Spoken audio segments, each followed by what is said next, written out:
All right, this is another episode of the podcast, and we are talking with a very, very interesting sister who I had the opportunity to meet again through social media and through Facebook. I believe I made a post and she responded about something I made about cryptocurrencies, and we followed up and had our own conversation about a year ago, which was Yeah. a very good conversation. And then when I said I was going to do the podcast, she hit me up and said, "You got to have me on the podcast." So without further ado, I'm gonna let the sister introduce herself, and we're just gonna take it from there. Great. Thank you, Haru, for having me. So my name is Nako Mbelle, and I am based in Toronto. My background is I'm half Tanzanian and half Trini. But born in Canada, but have lived in both places. So I've lived in Tanzania for years, and I've lived in Tobago. I actually lived on the island Tobago Okay, so for many years. we're talking about ugali, and we're talking about roti. Roti. Yes.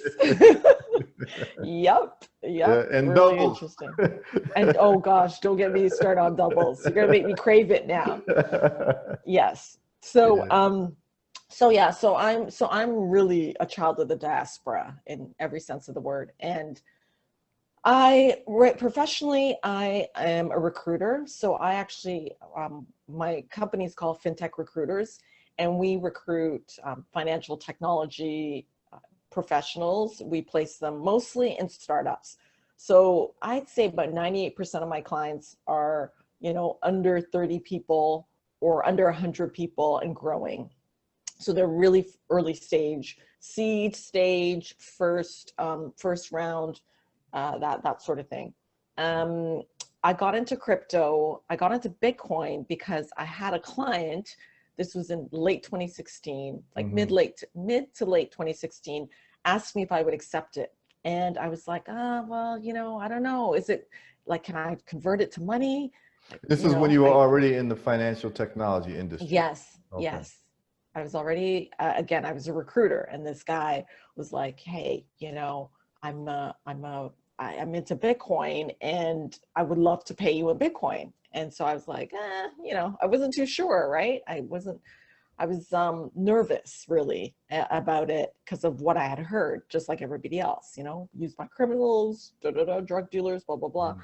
So, but I chose it. I said, if it's money, I'll accept it and I'll just convert it. No big deal. So I had to learn how to set up a wallet. And so I went to blockchain.com. That was my first wallet. Learned how to download it, set it up, blah, blah, blah. Got into it and realized, wow, this is pretty amazing. Because I've traveled and I've been to other countries and I know what it's like to have to wire transfer things and just the complexity and sometimes the restrictions around moving money around. So right away, it just made sense to me. I was like, this is cool. This just eliminates barriers. Like people could do business with each other. So it made sense right away from that perspective. And so I started to dig a little deeper, and that's when I fell down the rabbit hole. And it's been a journey ever since. So I really, really love it. So we're going to get into that rabbit hole today. But before we get into that, I want to kind of have a picture painted as to you and who you are. So you're saying that you are a child of the diaspora. You are half Tanzanian and also half Trinidadian and Tobagan, right?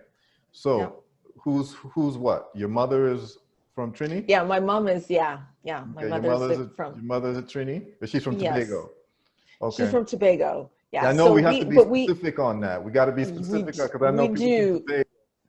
Yeah, they will protest. It's true. And Tanzania sort of has that too. It's really interesting because there's Zanzibar, yes, exactly. Right? Yeah. And the mainland, yeah. and it's the same sort of dynamic. But we have relatives on both islands, right? To be fair, so I have aunts that live in Trinidad and cousins who were in Trinidad, and then people who stayed in Tobago. So it's sort of split. The family split. But yes, in terms of my mother is from Tobago. Okay. She's Tobagonian. Okay, and your father is from where in Tanzania? From Tanzania. He's from Which part? Dodoma. Dodoma. He's from Dodoma. Yeah. So he's like smack dab in the middle of the. All And right. How did they meet? school, They went to school. Alberta. Yeah, Canada. I was Canada. Yes, I was actually born in Edmonton. Okay. So yeah, and I think many people like me probably, I'm guessing, I don't know, who knows, maybe their parents also met as students as well. But yeah, they were both studying. Okay, So in Canada. Okay. yes. So in terms of you now, what is your relationship with Trinidad and Tobago? Did you spend some time there? Did you go Yes. there? Yeah. So it's both are very close. So I still have a brother who lives in Tanzania that I Okay. communicate. Something just happened with your microphone. One second. Something just happened with your microphone. Something just happened with your microphone. I don't know what happened. I can't hear you. Okay, I can hear you now. Okay. Wow. Okay, Yeah. For good. some Something just reason. happened with the mic. So you say your Yeah. brother is in Tobago, My brother's Trinidad. in no, my brother's in Dar es Tanzania. Salaam. Okay, Yes. got it. Got it. Brother's in Dar es Salaam, and I have brothers here from my Okay. mom's side, right, from my mother, Hmm. um, and another relationship that live here, and then I have brothers who are in Tanzania from a relationship that my dad had. Okay. Okay, so Okay. but I'm close to both. Sure. Sure. So do you go to, let's just start with Trinidad. So did you spend, how much time have you spent in Trinidad? 5 years. I lived Okay, so in you as a lived there kid. for 5 years as a kid. Yeah, From what yeah, age to as a what kid, age? from 2 to 7. Okay. So very Okay. young. Yeah, yeah, yeah. So you spent you have a good amount of formative years there, Yes, right? yes, So you can put on a Trini accent when you want to put on a Trini accent, right? of course, yes. That is no problem at all. All right. And so you got that carnival in your blood and all of that too? Yes, I have the hotness of a Trini, but I can also be pretty introverted, like a Tanzanian, as you know. They tend to Yeah. be, if you've been, Yeah. right? They're so different from Yeah. like my mom's side and my dad's side are just night and day. Right, It's right. really Where Trinis can interesting. be very kind of loud and boisterous Yes, and love to drink and party and all yes, type and dance and the music is loud. Where Trini, yes, I mean, people from Tanzania are kind of quiet when they speak. And yeah, yes. I know that whole energy. I spent some time in Dar es Salaam a year and a half, 2 years ago, and I Okay. love Dar es Salaam. And I didn't get a chance to go to Arusha or Dodoma, but I spent time in Dar es Salaam and Zanzibar. Ah, I love Zanzibar. That's actually where I want to eventually be, is right on Interesting. the beach. Yeah, Okay, I just love it. interesting. Okay. And so now, in terms of my experience with Trinidad, is when I was in university. Well, I have an aunt from Trinidad. Oh, you So do? when, yeah, I have an aunt from Trinidad. She's married to my uncle, Aunt Judy. Big up, shout out to Aunt Judy every time. She always hooks me up with the roti whenever I go Yes. check her in Massachusetts. That's actually one of my favorite foods is roti. Whenever I'm in like, well, I was in New York and staying in New York and Brooklyn, Ali's roti, all of that, on Nostrand and Fulton. I'm big on roti, and so Yeah. that really, solidified my relationship with Trinidad in terms of food. I'm not a big soca fan, but you can't be friends with any Trinis and not at least take in some type of soca, because that's just what it is. It is what it is. You know what I mean? So I had friends from Trinidad, while I was at university, and also throughout life, and always a lively set of people, but I've never Yes. actually been to Trinidad myself. Oh my God, you love I've been it. all over the Yeah. Caribbean, but I have not been to Trinidad. Okay. Um, and then recently in my life, I've been to Tanzania. So I do have experience with both sides that you're talking about. And very, very cool people, very lively people. And this shows you the strength of Pan-Africanism, because you see the similarities more than the differences in Yes. terms of, African people and people in the Caribbean still maintaining their African culture, whether they know it's African culture or not. And Yeah. even the foods, the tropical foods, the plantain and all of that type of vibes and yam and all of that. Hmm. You may not see it necessarily in Tanzania as much, but certainly in West Africa, you see a lot of the relationship between food and culture with people in the Caribbean. Yes. Yeah, definitely. I totally agree. Yeah. So when you're in Canada now, who are you gravitating towards in terms of like people you vibe with? You vibing with a lot of Caribbean people, a lot of people from the continent, or is just kind of equal? It's more the continent, I think. Interesting. Yeah. As I've gotten older, I think it was different when I was a kid, when I was younger. Okay, so you said you spent 2 to 7 in Trinidad. How much did you spend any time in I Tanzania? spent 2 years in Tanzania, but Okay, it was in my 20s, my early 20s. interesting. So it's Okay, much got it. later. Got it, got it, got it. So now at this point in your life, you're spending more time with The continental African side. Africans. Yeah. Okay, Yeah. why do you think that is? Um, I think, I don't know, I'm gonna piss off Caribbean people. I It's know all I right. am, We're just talking. but We're talking. We're just talking.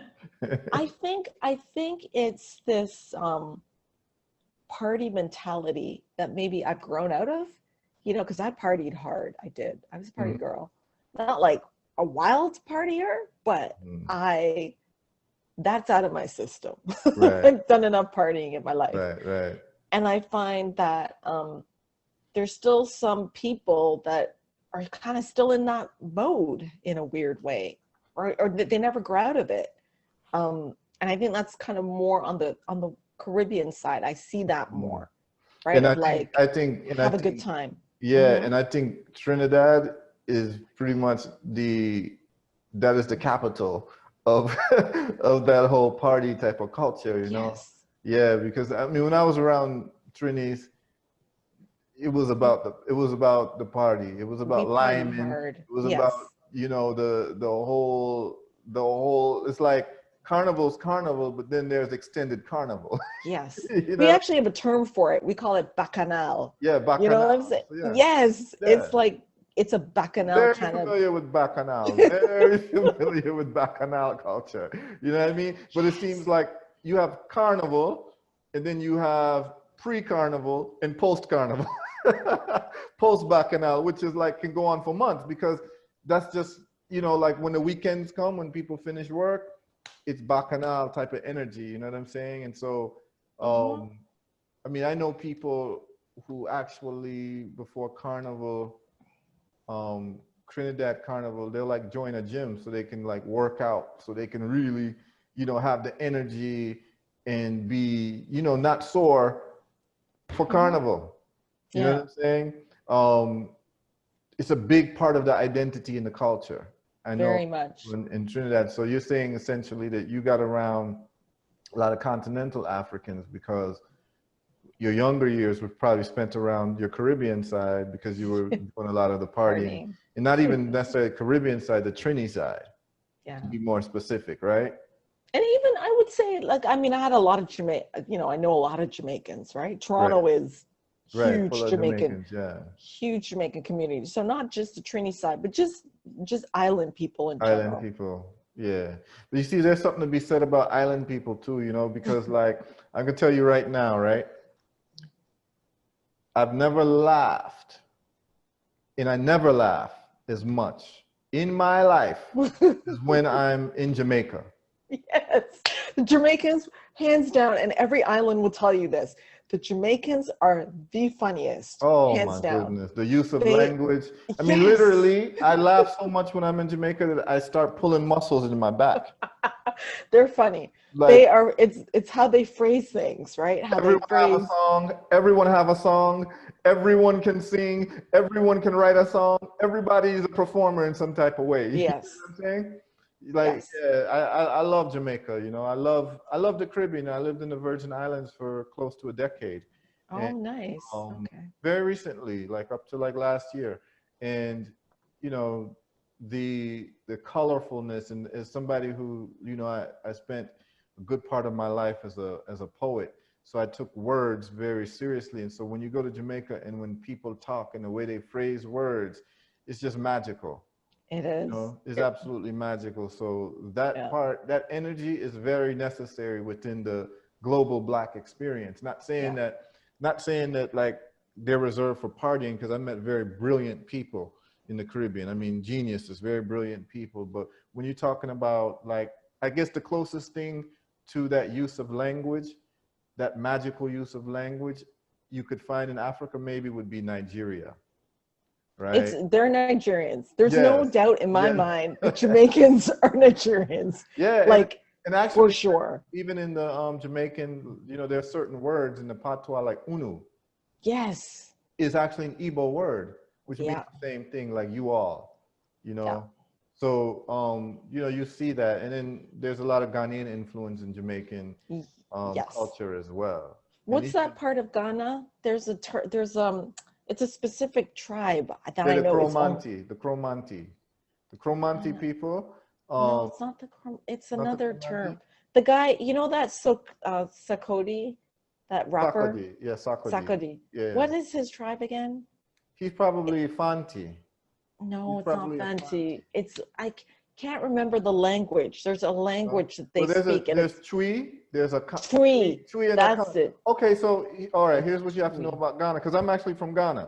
Oh, okay, it's Twi. Yeah. That's what I was Yeah, trying to so remember. Twi is the language of the Akan people, and the Akan people Oh. is an umbrella group of many different ethnic groups. So, for instance, the Ashanti people are Akan, and the Fanti people are Akan, and the Achim people are Akan. The only people that aren't Akan is the Ewe people, and they have their own language. And the Ga people, they have their own language, and that language is related to Nigerian languages. And then you have the people up north, like the Dagomba people, who tend to be more Muslim people, and they have their own languages. But the general language of Ghana, if you speak Twi or you speak Akan, you can communicate with just about everybody. Interesting. Yeah. Because I know that Twi, even when I first heard him, I was like, oh my gosh, this sounds like patois. Well, like, it is. whoa. The syntactical structure of Jamaican patois is the exact structure of Twi. So I'll give you an example. So for instance, in proper English, you would say something like, I know that it's cold outside, right? I know that. In patois, you would say, mi no se. Mi no se. Mi no se, right? In Twi, you would say, mi nim se. Interesting. So the only word that's changed is the word no. Nim, no. So that's the only thing that's changed. And as a matter of fact, what'll freak you out even more, I did some time on this because there was a time when I was living in Jamaica and I spent a couple months in a compound town, which is the maroon town there. Okay. And that is the Africans who fought against the British, who escaped slavery, who went way up into the mountains. To the Blue Mountains, right? Like they're Well, that's in that not the area. Blue Mountains. It's called a compound town.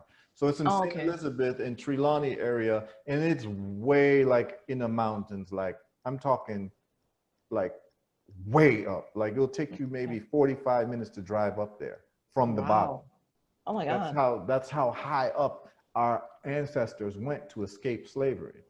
And so a compound is called a compound town after the leader who was Captain Kojo. Now, Kojo is a Ghanaian name, and you have a compound, which is also a Ghanaian name, which is a variation of the word Achompong, which is a very popular name in Ghana. As a matter of fact, one of the head of states of Ghana was named Achompong. Wow. So when I was in a compound town, I was telling them all of this, and they were like, "Wow!" They didn't even know. So it was like it was a reunion, blood brothers. You know what I'm saying? And then you get to find out that a lot of the foods is the same. So they eat like a cassava, like grain cassava mix, and they call it dokunu. In Ghana, we call it dokno. And as a matter of fact, the name Jamaica is actually a derivation from Twi. A lot of people don't know that. A lot of people thought that it's coming from the Arawak, but it's actually coming from Twi, and this is what it means. So Jamaica. So in Twi, what happened was that we were taken off the shores of Africa, and the last thing we saw was sand and coconut trees, because that's the last thing on the shores. Beaches and coconut tree before you get on a slave ship, right? And actually, you can actually go to Cape Coast right now and see the dungeons in Cape Coast, in Elmina, and you will see sand and you will see coconut trees. So that's the last thing our ancestors saw after they left the door of no return. They get on the boat, they're in darkness for about 3 months, not moving anything. First sunlight they see, the boat is docking in the Caribbean. And they see sand and they see coconut trees. That's what you see in the islands. The weather's the same, still a tropical weather. They thought they were still in Africa. Think about that. The last thing they saw was sand and coconut trees. The next thing they see after, you know, the trauma of the being in the darkness for 3 months is now the next thing they see is sand and coconut trees and sunshine. They think they're still in Africa until they realize they're not. And then they are trying to understand how they can get back home. That's just a normal human response. And so they would say to themselves, Jama Yaka. Now let me tell you what that means in Chui. Jama means maybe. Ya means we, us. Ka means stuck or lost. So they would say Jama Yaka. Maybe we're lost. Maybe we're stuck here. Maybe we're stranded here. Interesting. So you have the word Jamaica, which they're saying came from the Arawak, Jamaica. But the Africans who are looking at the linguistic situation, they're looking at how it is expressed linguistically. You would say Jamaica, which is you get Jamaica. Interesting. Wow. Right? So that connection between Africa and the Caribbean is very strong. And you know, me as a Pan-Africanist, I'm always looking for these things because I'm always looking to piece together our history and seeing what the commonalities are that exist between us because of, you know, I have a very unique type of history where, you know, I was born in Africa, was raised in the United States. My whole family's from Africa. I speak an African language. I understand an African language. And I grew up in the United States as an immigrant and spent my adulthood, a lot of my adulthood in the Caribbean. So I get to see a cross section of people from the continent, people from America, growing up in Chicago, and also the Caribbean side of, you know, of the world, actually living in the Caribbean.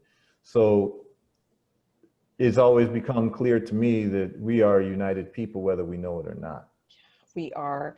This is why I'm so excited about the whole music scene now, because you're seeing there's so much synergy and people are coming together and realizing like, hey, wait a minute, we have this too. You guys have this. Oh my God, we have this too. Yeah. You know, you're seeing with the whole Afro-pop scene, right? I love it. It just makes me so happy.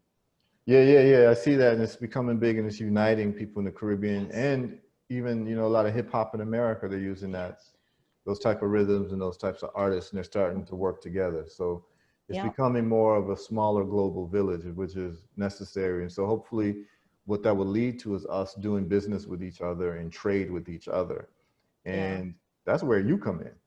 This is why artists are so important too. I mean, we just don't realize it, right? Like the artists really open things up and create these synergies. I mean, America kind of figured that out with the whole Hollywood business, Hollywood industry. You can really dominate a globe just by exporting your values through music and film.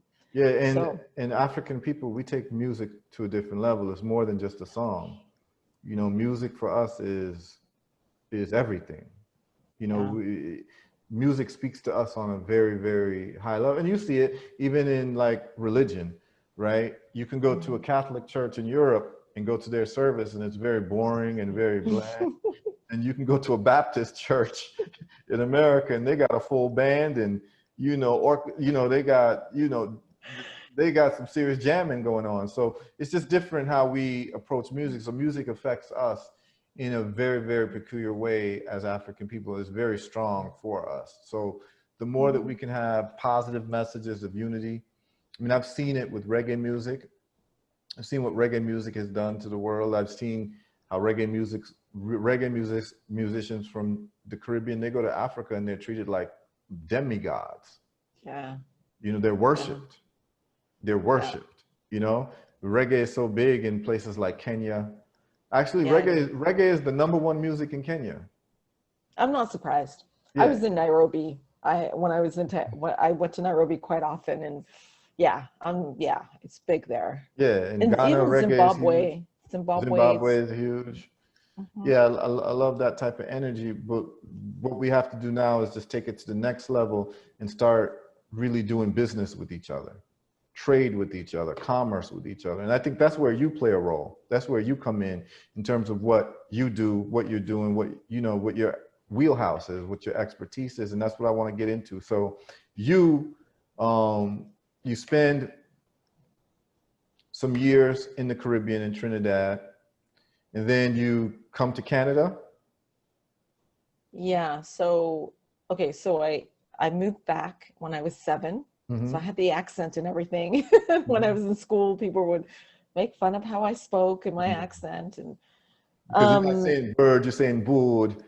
yeah, yeah, exactly. You know, so had a thick accent. Yeah, And but yeah, eventually, you know, you as a kid, you start speaking like the other kids. right. And then I could say, what can I say?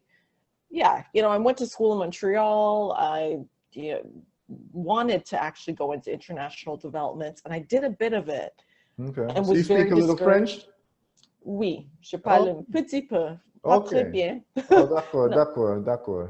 yeah, yeah. So I understand it better than I speak it, because if Okay. you don't use it, you lose it. That's just how True. languages are, right? Yeah. So, C'est la but vérité. exactly. So, so yeah, so then how I got into recruiting was just by accident. I was actually in sales. I did IT sales, and So what did you go fell to into school? What did you go to school for? political science. Okay. Yeah, Okay. yeah, So you poli went to, sci with a focus on international development. Like oh, okay. that was sort of, I wanted to work for the UN and do all that sort of, and I actually Okay. eventually worked on some initiatives. I volunteered with the UN volunteers. So I actually did get a chance to work with that organization in Ecuador. So I went to Ecuador and worked in Ecuador, and I even been to Egypt. I worked in Egypt. And so I did a couple of projects based on what I studied and, you know, wanting to be in international development, but became very discouraged by it because I realized it was just colonialism all over again. Although people had good intentions, but you know what they say about the road Mm-hmm. to good intentions, right? Mm-hmm. It's paved. It's what the road to hell is paved with good Good intentions, intentions, yeah. and that's pretty much international development. It's just well-meaning, but just completely missed the mark and Let's talk about felt, that for a second. yeah, Let's not gloss over that because that's a very sure, important point. And I think that that also leads you into fintech and dealing yes, with, you know, financial technology and the role that it can play to actually abate some of those issues that you were talking about. So let's talk about these international development agencies and donor agencies. And, you know, there's a whole narrative of, you know, Africa doesn't need aid. You know, that's not what Africa needs. What Africa needs is decent business relationships, fair business relationships, and industrialization, right? yeah. So let's just talk about some of the things you saw that let you know this ain't it.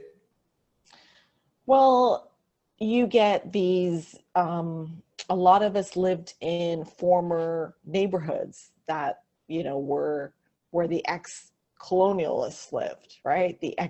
So it's like you were really replacing the people who left, I felt. You know, you had your fancy laptop, you had your fancy Jeeps, and you'd go into the local villages and work with people, but then you would leave and go back to your, you know, your little fancy fancy neighborhood These are in basically the NGO the organizations that plant NGOs. themselves in these Yes. different countries. So you said you were in Egypt. You were where else? Ecuador, Okay. yeah, so mostly Egypt and Ecuador. And it, yeah, I think I mean, you're always going to have classism within society. That's a given, right? But I felt that people were, their lifestyles didn't change as much as you would think. They weren't as immersed as you would imagine. I felt very disconnected often, and I felt very like they weren't really getting to the root causes of things. And if they did get to the root cause, it was they didn't understand why people did things the way they did. So I'll give you an example. So in many African countries, women use the water, like getting water, fetching water, to catch up on their lives, talk about their husbands, talk about their kids. And so when you take that away from them, it disconnects them, right? So you have these projects where they would use wells that were really far removed from where women were used to congregating. And so, yeah, like I think there was a project where they were using, what do you call it? Children's playgrounds to pump water. Okay, so the children would like get on the playgrounds, and when they were, you know, spinning, whatever, using the carousel, the waters would create a pumping mechanism. But what they failed to understand is that women actually missed meeting each other, congregating, talking about their lives and whatnot while they were getting water. So they just didn't take that into account. I mean, there are other examples, but with me, I was actually working with children, to be specific. So, excuse me. In Western society, children are sort of worshipped in many ways, right? Youth is worshipped, and elders are not seen as valuable. And in a lot of these other cultures, it's the reverse. I think there should be a bit of a balance. But so you would have some of my colleagues who just didn't understand why kids would not challenge some of their elders, you know, not taking into account, like, that's just not how the culture works, right? So just a lot of little things that I noticed. And I also felt most of the projects failed. They were not producing the results that you think that they would. So yeah, so I was just discouraged in general by NGOs, and decided that I would just go over to the private sector. You know, I was done with kind of NGO public works, and decide that, you know, let me go make some money, and then when I make money, then I can do what I want to do, and put the money and help where I want to help. And like you mentioned before, I agree with free trade. I think trade and teaching people practical skills that they can use, they can apply to where they see where they want to improve their society, as opposed to just thinking you know what to do and apply it for them. So, you know, the whole teach a man how to fish and he will live, and what's the expression? I'm really bad with expressions. You know, teach a fish, teach a man how to fish, right? Yeah. Give a man a fish, he'll eat for a day. Teach him Yes. how to fish, and he'll eat forever. Exactly. That Thank type you. of vibe. So type of vibe. So you left the NGOs, you went into private industry. So where did you go after the NGO? Yeah, so I was working with a Microsoft partner, and we were selling enterprise resource planning software to companies. And so that's how I got into the whole tech scene. And then once that ended, the recruiter who had placed me in that position said, why don't you come and work for me? I think you'd be a good recruiter. And I thought, okay, well, you know, I don't know anything about HR. He's like, it's not HR, it's really sales. And so I went into recruiting, worked for him for a year, and then came across fintech. And in fact, I had told him, I said, hey, I think we should focus on fintech. It looks pretty cool. It looks like this really interesting new thing that's happening. And so let's give people, you know, who might not understand what some of these terms are. Fintech, break it down. Fintech. Yeah, fintech is financial technology. It's short for financial technology. And what it is, it's a whole space that is disrupting the current financial services. So financial services right now is very much, you know, your banks, your Western Union, you know, the institutional financial services as we know it.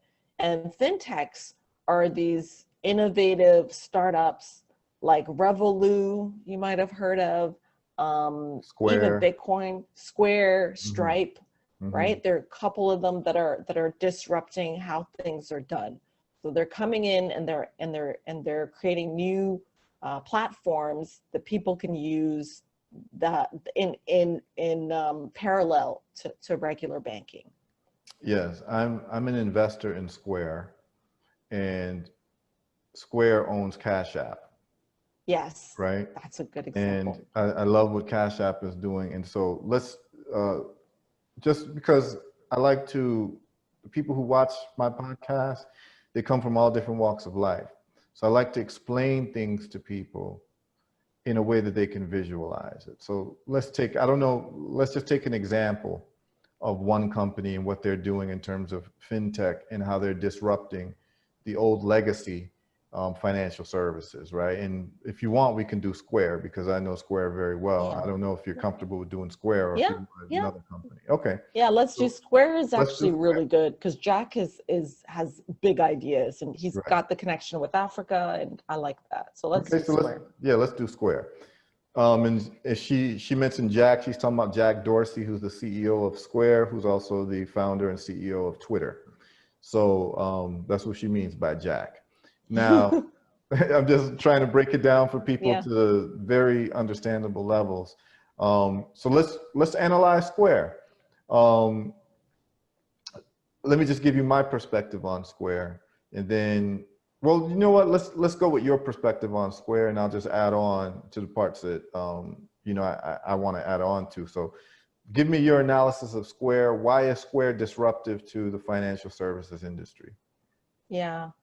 Great question. So Square, I think, really understands that there are a lot of solopreneurs that fall through the cracks of regular banking or, you know, may not necessarily have the same, just may not get the access to tools that they need in order to reach their customers. So an example of that is, you know, people who are flea market vendors, for example, right? You're in the flea market, or even a nail technician, or somebody, the hustlers, if you will.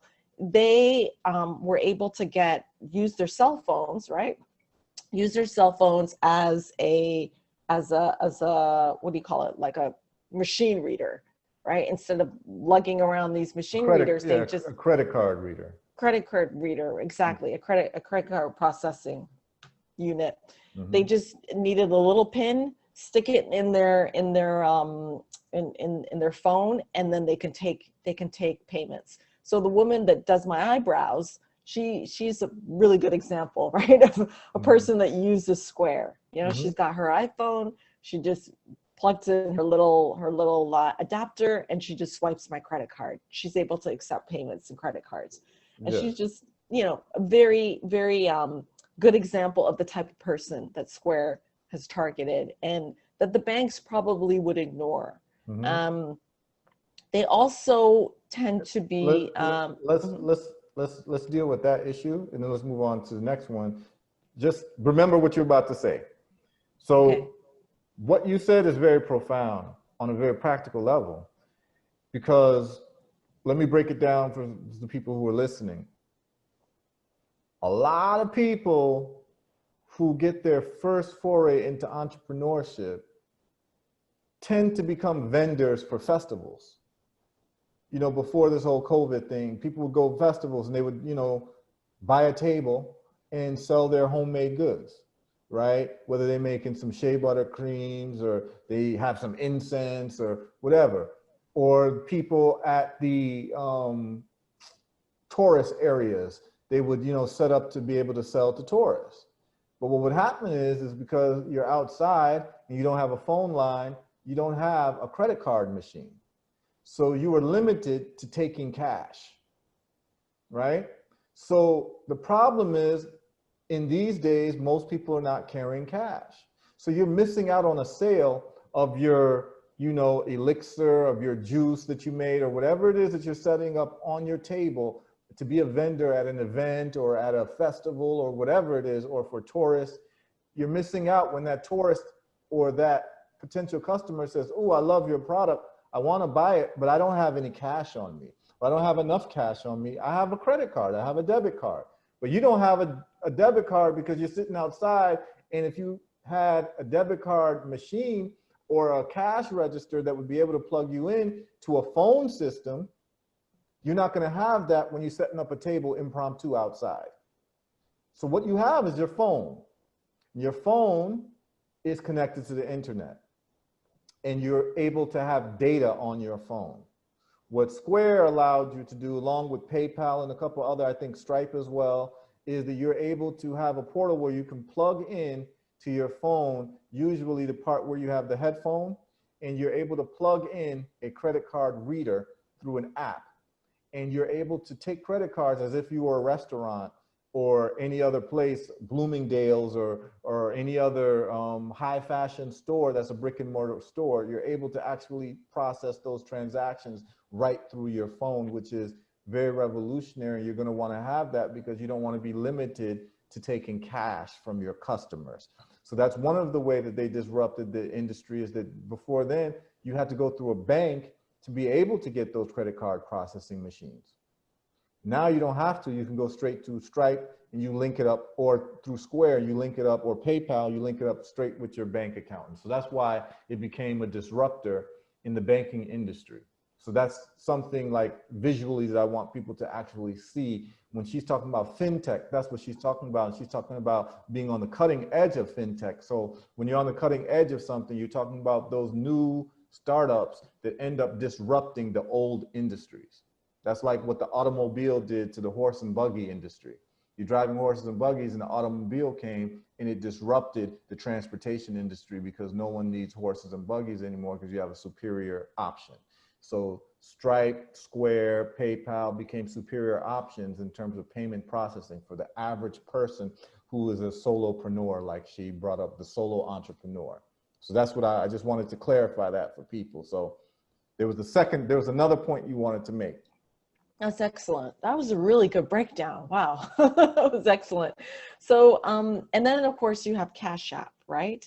Cash App, I think, is like sort of their next really big thing. And for me, I think a lot of these companies, the end goal for them is to become your bank. Believe me, that's their end goal. Their end goal is to get you in as a business. And then you're going to realize, wait a minute, I don't really need the bank. I'm just going to keep my money with Cash App, for example, and just pay people. And that just becomes your kind of your savings account. And I think this is why Square recently, maybe not so recently, but they've applied for a bank charter, because that's the end goal. And a lot of these fintechs, they are really looking to just, you know, take away customers from the banks 100%. And what does a bank charter allow Square to do that they can't do now?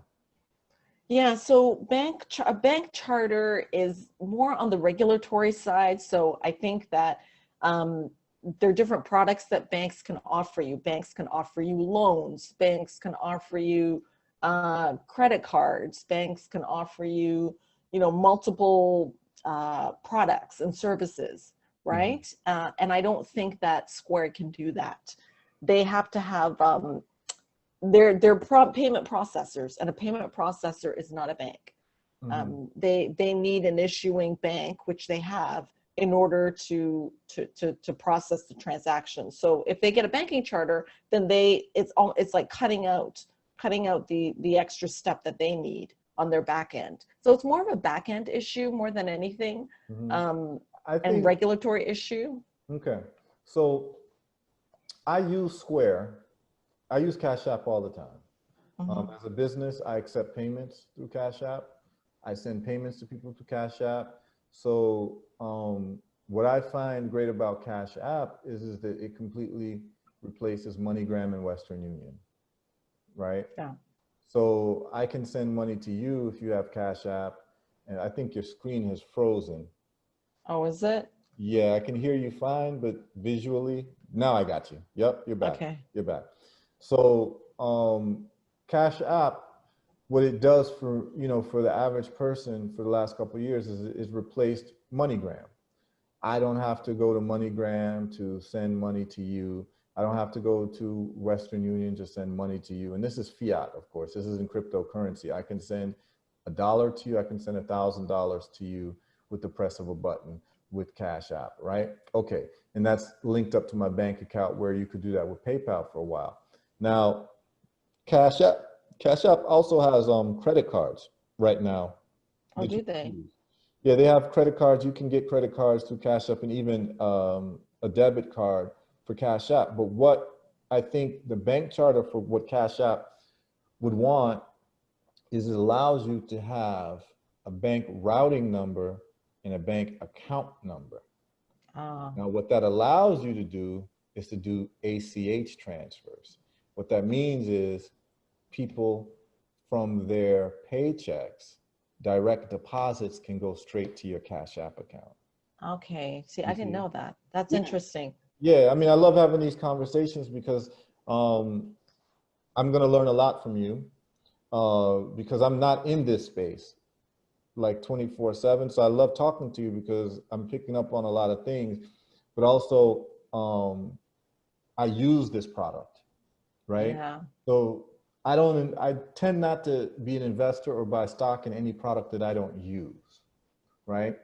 So when I used Cash App, I was a satisfied customer because it was so easy for me to send money to people. And then I'm seeing what they're doing. I'm seeing that they are, like you said, applying for this charter, which is going to allow them to actually take direct deposits from people from their paychecks. That's going to disrupt the banks completely, Huge. right? Huge.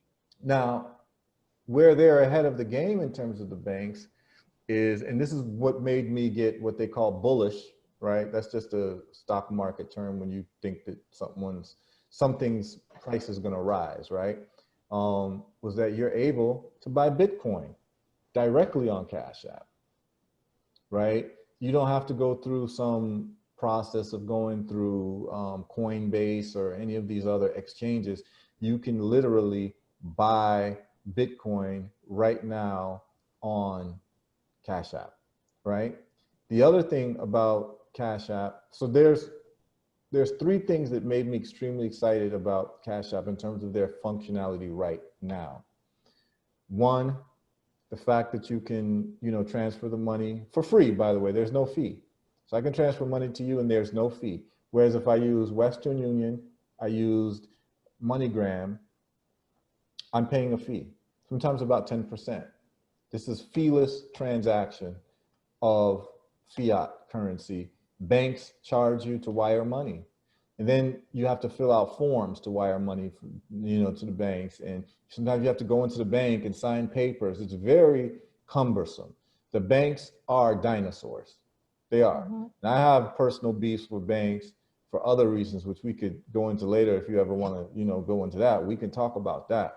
But they're archaic, they are outdated, they are not with the times, and they're a bit arrogant. And the fact that they give you no real return on the money that you're holding. It's actually an insult, right? So you give them your money to hold and they're giving you 0.1% return. You could gamble your money and do better than 0.1%, is particularly if it's a binary gamble of, win or lose, and you just go randomly in terms of just statistical mathematics. You're going to win 50% of the time. And the banks are giving you a 0.1% return on your money. You get $10,000 to the bank to hold for you and you get 0.1%. So, I have a problem with the banks. Now, I'm able to send money with no fees. The second thing I can do is I can buy cryptocurrency, particularly Bitcoin, right? And it allows me to send Bitcoin to you. I can buy it, I can send it to you, I can receive Bitcoin, all of that. And it allows me to transfer my Bitcoin to US dollars immediately. This is very important. This is revolutionary. The third thing that it allows me to do is I can buy US stocks. I can buy Tesla stock. I can buy Zoom stock, which we're on Zoom right now. I can buy Square stock. I can buy all types of stock on the Cash App platform. Now, we can even do a deeper dive with that, because not only can I buy stock, I can buy fractional shares of stock. Mm-hmm. You see, when I saw all of this, where, you know, the price of Amazon stock is $3,000 per share, over $3,000 per share, I could actually buy $3 worth of Amazon, if that's all I got. So I can own a fractional share of Amazon through Cash App. Whereas many trading platforms, to buy stocks, you have to buy the full share. So I'd have to have $3,000+ to own one share of Amazon, whereas through Cash App, you can also through Robinhood, but through Cash App, I can buy fractional shares. If I only have a budget of $10 or $100, I can buy a fractional share of Tesla. I can buy a fractional share of Google, a fractional share of Facebook, or whatever it is that I'm interested in. I can buy fractional shares. So this is an all-in-one platform. And once they're able now to give you a routing number and a bank number, account number, because they're going to have a bank charter, it's going to be over. Why would you have a bank account? Yeah. Why would you, you know, when you can just seamlessly use that platform for all of your investment needs, to buy cryptocurrency, to run as a solopreneur, as an entrepreneur? Why would you use a bank? And I'm sure they're probably going to have saving accounts that's definitely going to outdo the banks in terms of a return. Even if they give you 1% annualized return on your deposits, they're doing much better than what the banks can do. So, you know, that's why I like Square. And I think that in terms of the fintech space, you're going to see more people doing things like what Square is doing. And I'm very bullish on Square, and, you know, I'm doing very well in terms of the stock price. And we can even look at the stock price for Square and how they're doing. I was going to say, what are they, where are they now? Yeah, let's look at it. Right now, you know, I could put it on the screen, but it would, you know, take a little bit longer. If we look at Square stock, Square is, well, you know what? Let's just do that for the people watching. I'm going to share the screen. Just give me a second to just pull it up. Yep. Square stock chart. Okay.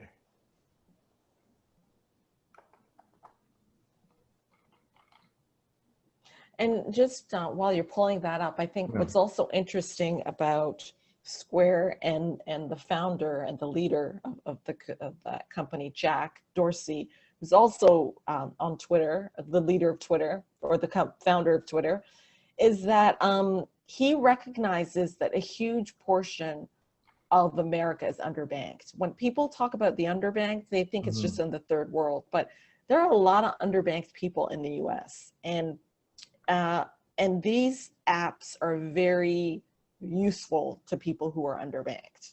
And the banks in the US and in Canada, in North America, have neglected. Again, you said it's arrogance, right? They're arrogant. There's an arrogance to these banks that if you don't have a certain amount of money, or if you're not a certain type of business, you're completely ignored. You know, regardless of how much money you're even making, regardless of how much revenue you're generating.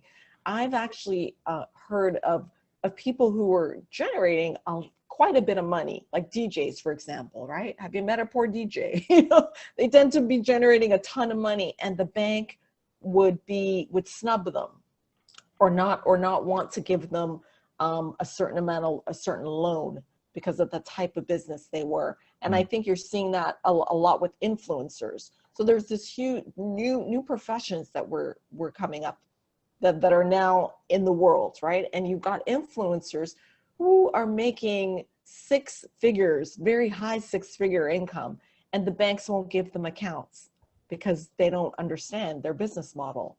So this is where companies like Square and other neobanks, there are also a bunch of banks called neobanks that are coming up and capturing these new businesses, these solopreneurs. So I just kind of wanted to put that out there while you were pulling up I the think stock price. that's key. Can you see it now? Yeah, 154. Yep. Okay. Wow. So the price is $154 per share. Oh my God. But I remember when it was $60. yeah. So let's look at 1 year. Let's look at the 1 year chart. Oh my God. The 1 year chart shows that Square has gone up 148%. That's unbelievable. In 1 year. That's unbelievable. So you would have, you'd have more than doubled your money. You'd have been 2.5x your money if you bought Square stock a year ago today. Yeah. Right? I remember it when it was If you put $10,000 into Square a year ago, you'd have $25,000. Wow. Right? That's what Square's doing. Let's see what they've done in the last 5 years. Look at the last 5 years. 1,200%. Yeah, that's amazing. 1,000. This is not financial advice, by the way. We have to make sure we put a disclaimer. I'm just talking about what I do, right? Yeah, This is my holdings. This is my investment in Square and what I look for. And so I'm looking for a great 5-year chart, which they passed the test on. I'm looking for a great 1 year chart. And I'm looking for a nice 3-month chart if I was to get into a new stock. And then it needs to be a stock. So in the last 3 months, Square's been up 18% in 3 months. A bank is giving you 0.1% in 1 year. 0.1% a bank will give you, but in 1 year, if you put your money into Square stock, you'd get 148%. You see? It's one of the few stocks that's not, I think, inflated. I think most of the stock market is inflated, but that's a whole other story, a whole other discussion. Yeah, I'm gonna go back to the regular screen, but you see, Square has no choice but to keep going up because of the innovations that they're doing.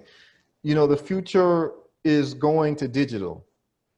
So when you have a digital platform that is already enabling people to get Bitcoin and enabling people to buy fractional shares of stock from an investment point of view for the underbanked, you can from your phone buy a stock. You can from your phone buy Bitcoin. You can from your phone send someone money without any fees. How is that going to be a business that's going to go down instead of up in terms of where the future is going, right? So that is why I am very, very, very excited about Square, very strong on Square. I mean, I actually have a 1 year option on Square. So I have an option play on Square right now. Yeah, I have a 1 year option. Good for you. Good for you. My option on Square expires, let's see. This is how bullish I am on Square because I understand where these things are going. I understand what the future is going to bring. And when we start looking at fintech, we understand what is exciting and what's not. I mean, I got into, you talked about your Bitcoin story. I got into Bitcoin in 2012. Now, wow. Yeah, I got into Bitcoin in 2012 when it was, okay, so yeah, my option expires in June. So I'm holding on for the next 9 months pretty much to Square in terms of an options play because I see the price really just going up. Now, I got into Bitcoin in 2012 when it was $200, but I know people who got into Bitcoin when it was 2 cents. Wow. And the reason, and this is before I became even a serious investor. The reason is because I had watched the internet and a lot of the innovations of the internet actually happen through seedy business models, let's say. Oh, definitely. The porn industry. I Yes. mean, let's be real, Yeah, right? yeah. The porn industry actually revolutionized the internet in terms of the payment platforms, Mhm. right? Now, I watched that and I said, that's very interesting. And then you had, when Bitcoin started, it was actually used in the dark web for people to buy like marijuana, to buy, whatever they were buying that was in the black market, and people were using it. And I said, wow, that's interesting. I don't want to be involved with Silk Road, but the payment platform that they're using is probably going to be revolutionary because of the fact that I saw what happened with the porn industry and the internet. Lo and behold, I had friends who were actually, they were buying, they were buying, whatever they were buying on the dark web, and they had amassed Bitcoin. So Wow. they had learned how to do it when Bitcoin was like 1 cent, 2 cents. So by the time Bitcoin took off, the government had shut down Silk Road, but you had people sitting on 500,000 Bitcoins. Because remember, it was only a penny. So when it shut down, they just had these wallets full of Bitcoin, they left it alone. Bitcoin hits $1,000 and you got 1,000 Bitcoin. That used to be 1 cent, right? So that 1,000 at 1 cent is $100. So you had $100 worth of Bitcoin, but now that 1,000 at 1,000 is $1 million. So all of a sudden you got people waking up in the morning and seeing that they got $1 million worth of Bitcoin. Yeah. They didn't Hopefully even they realize. remember the keys. Well, this is what happened. This is what happened. And you can actually go on places like Reddit and see this. People forgot their passwords to their wallets. Yeah. Yeah. There's for a sure. guy, there's a guy who had 10,000 Bitcoin. Yeah, I heard about that. And he couldn't get into his wallet. He did everything to try to remember the password. And every year he would go on Reddit to see if he could help someone, perhaps someone help him crack the code, and they can't. Can you imagine? Bitcoin is $13,000 now. And imagine if you were sitting on 10,000 Bitcoin, but you just can't access your wallet. Yeah. Yeah. That's worse than the pizza story, right? That's That's worse than the guy who, yeah, at least he got pizza. Right. And for people who don't know, I forget what the exact number was, but he spent like 1,000 Bitcoin or something on a pizza at the time, because the pizza was like $5 or $10 at the time. So he paid for it in Bitcoin. And years later, that same 1,000 Bitcoin, they actually have Bitcoin Pizza Day every year. Yeah, to celebrate it. To celebrate that, and they interview the guy every year, and he's just like has to live with it, that he gave up 1,000 Bitcoin, which right now would be $13 million.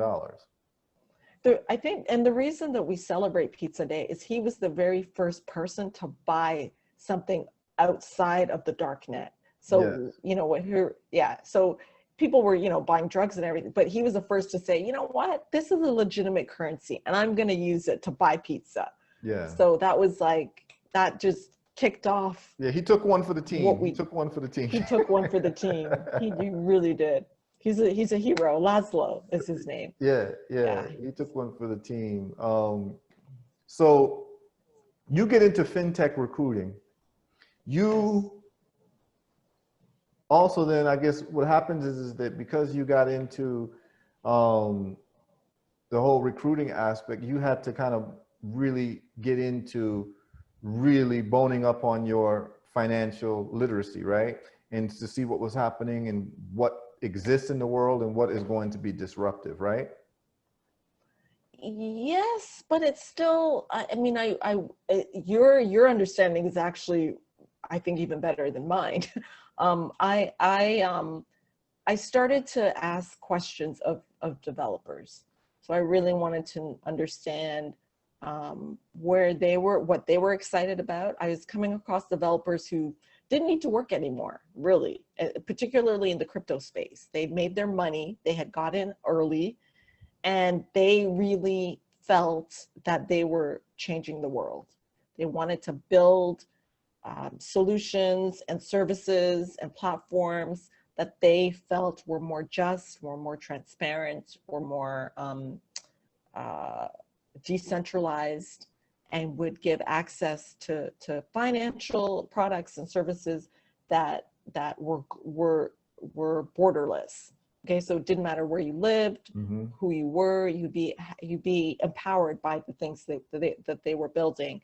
And when I would ask questions of them, I started coming across other projects, and I got really excited about those other projects. And a lot of them still involve Bitcoin, and some don't. You know, some are other cryptocurrencies, what we call altcoins. But that's when I started to really, I felt like, okay, I gotta really understand some of the terminologies in order to have intelligent conversations, you know, with the people that I'm interviewing and the people I'm working for, because some of them were founders, and they would come to me and say, hey, can you find these developers? Because we need to build X, Y, Z.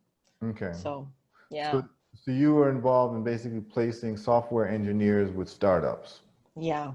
And those software engineers in financial technology, because financial technology spans a lot of different things, but the most exciting space is cryptocurrency. So you were starting to see a lot of the software engineers for cryptocurrency itself. Yeah. Got it. So in terms of you and your relationship with cryptocurrency, which cryptos, altcoins, excite you? They don't even have to be altcoins, because the definition of altcoin is... You're frozen. I'm frozen? Okay, yeah, now you're better. For some reason, I lost you. Okay, so Bitcoin, Ethereum, Litecoin, all of those things, you know, there's a question as to what is an altcoin. Is it anything outside of those three major coins, or is it Bitcoin and everything else, right? So in terms of cryptocurrency, let's talk about blockchain, and then let's talk about certain cryptocurrencies. Let's do the latter first. What cryptocurrencies excite you and why? So I am very bullish on Bitcoin. So I'm, what I call myself is a maximalish. Okay, so so I'm not a maximalist. Maximalism is people who only believe in Bitcoin. There's only one coin to rule them all. Right. I think, you know, Bitcoin is king. I do believe that, but I also believe in other cryptocurrencies. So I'm excited about a project called Blockstack. Okay. And Blockstack to me is, they changed they're now going as stacks, the stacks network. Okay. And they are actually built on top, I shouldn't say maybe built on top, but they use Bitcoin as a security layer. So they're almost hooked. They hook Bitcoin as the underlayer.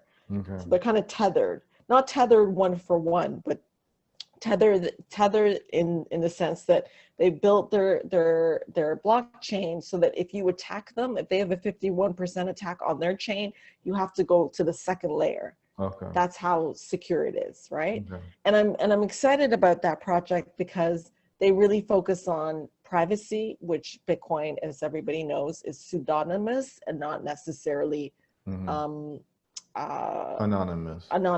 Yes. No, so but they focus more on, it's not so much privacy as in secrecy. It's in privacy in terms of the ability to own your own data and share it with whom you want to share it with. Because people kind of confuse privacy and secrecy, and they're not the same thing.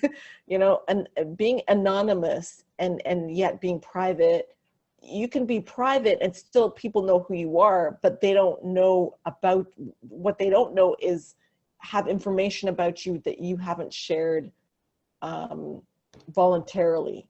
Okay, because right now Facebook knows way too much about all of us, and we're not giving them permission necessarily to know all of those layers of our identity, right? So what Blockstack is doing is they're building a blockchain that allows people to profit from their own information. So you can sell your information if you choose to, but you're not going to have other third parties selling your information, because, and not, you know, you're not getting any money from it. You're actually the product. as they say, right? If you're not paying for something, it's because you're the product. Right. So I'm excited about that chain. And I'm also excited. I think Ethereum is still exciting. You know, I think that the whole DeFi space is exciting. I don't understand it. I'll be honest with you. They're doing things that I don't really understand. But what excites me is the excitement of the developers. They still have a huge developer community that rallies around Ethereum and is building on top of it. So that's something that I think is interesting. And then there's another chain called Avalabs that I think is also interesting. And they're building, again, something to rival Ethereum. It seems like that's what everyone's doing. And they seem to be, in terms of throughput, transaction throughput, I think it's 4,500 transactions per second that they do versus 15 transactions per second with Ethereum. So they're about speed. So those are the projects I'm excited about. And of course, Bitcoin.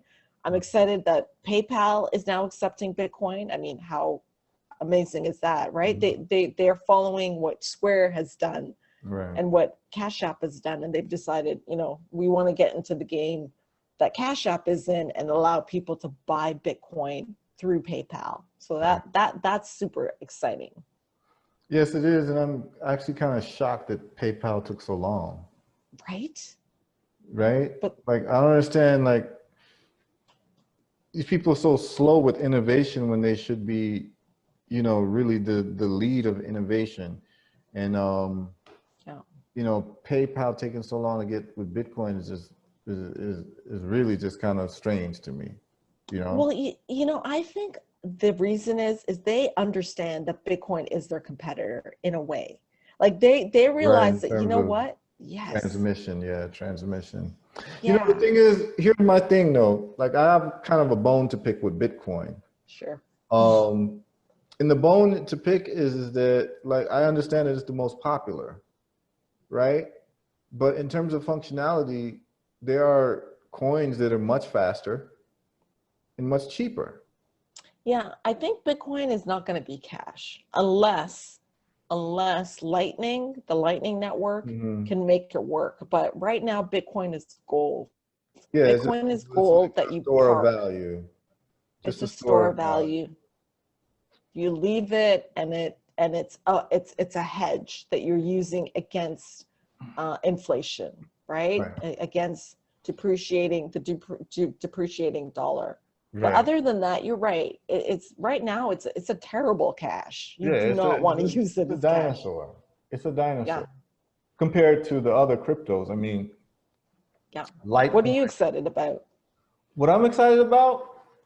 I'm excited about. There's a currency that I really like called Digibyte. Yeah, you told. Yeah, I never. Yeah, tell me, what is Digibyte? Because I really don't understand what difference. Yeah, so Digibyte is essentially Litecoin and Ethereum plus. So it is as fast as Litecoin. It's faster than Litecoin. How many transactions per second is that? I can look that up. But it's very fast, and it can do many transactions per second. But that is a great question. I can tell you, and it's also very scalable. So transactions TPS, we can just look that up real quick, and transactions. Okay, so Digibyte, the scalability of Digibyte is that it can handle. It's built that it can handle 280,000 transactions per second by 2035. And okay, so that's the roadmap. Okay, what is it handling right now? Yes, so right now, from what they're saying is that the transactions per second right now is speed in terms of transactions per second. They're doing 600 transactions per second with a goal of 2,000 this year. And they're saying that in comparison to PayPal is doing 130 transactions per second. Okay. So PayPal does So that's good. 130 and they're doing 600 per second. Yep. So that's really good. What I like about it is that it has, and I don't want to get too technical, but it's security. It has different algorithms, and it it won't be subjected to a 51% attack like Bitcoin. So it's more secure than Bitcoin. It is faster than Bitcoin. Like when I say fast, I mean really fast. Like if I was to send you Digibyte right now, you would get it before I finished the word. Yeah. Yeah, you get it in like 1 second, and you're in Canada, and right now I'm in Florida. So you get it immediately. If I sent you $1 million, the fees would be under 1 penny, right? Yeah. So this is very cheap, very inexpensive, and you're able to build apps on top of it like you can with Ethereum. So I like that. And it's been around for, and it's completely decentralized. So it's been around for, I think at least since 2015, if I get that right. So it's not like some new, kid in the park. It's been around. It has scalability. It has speed.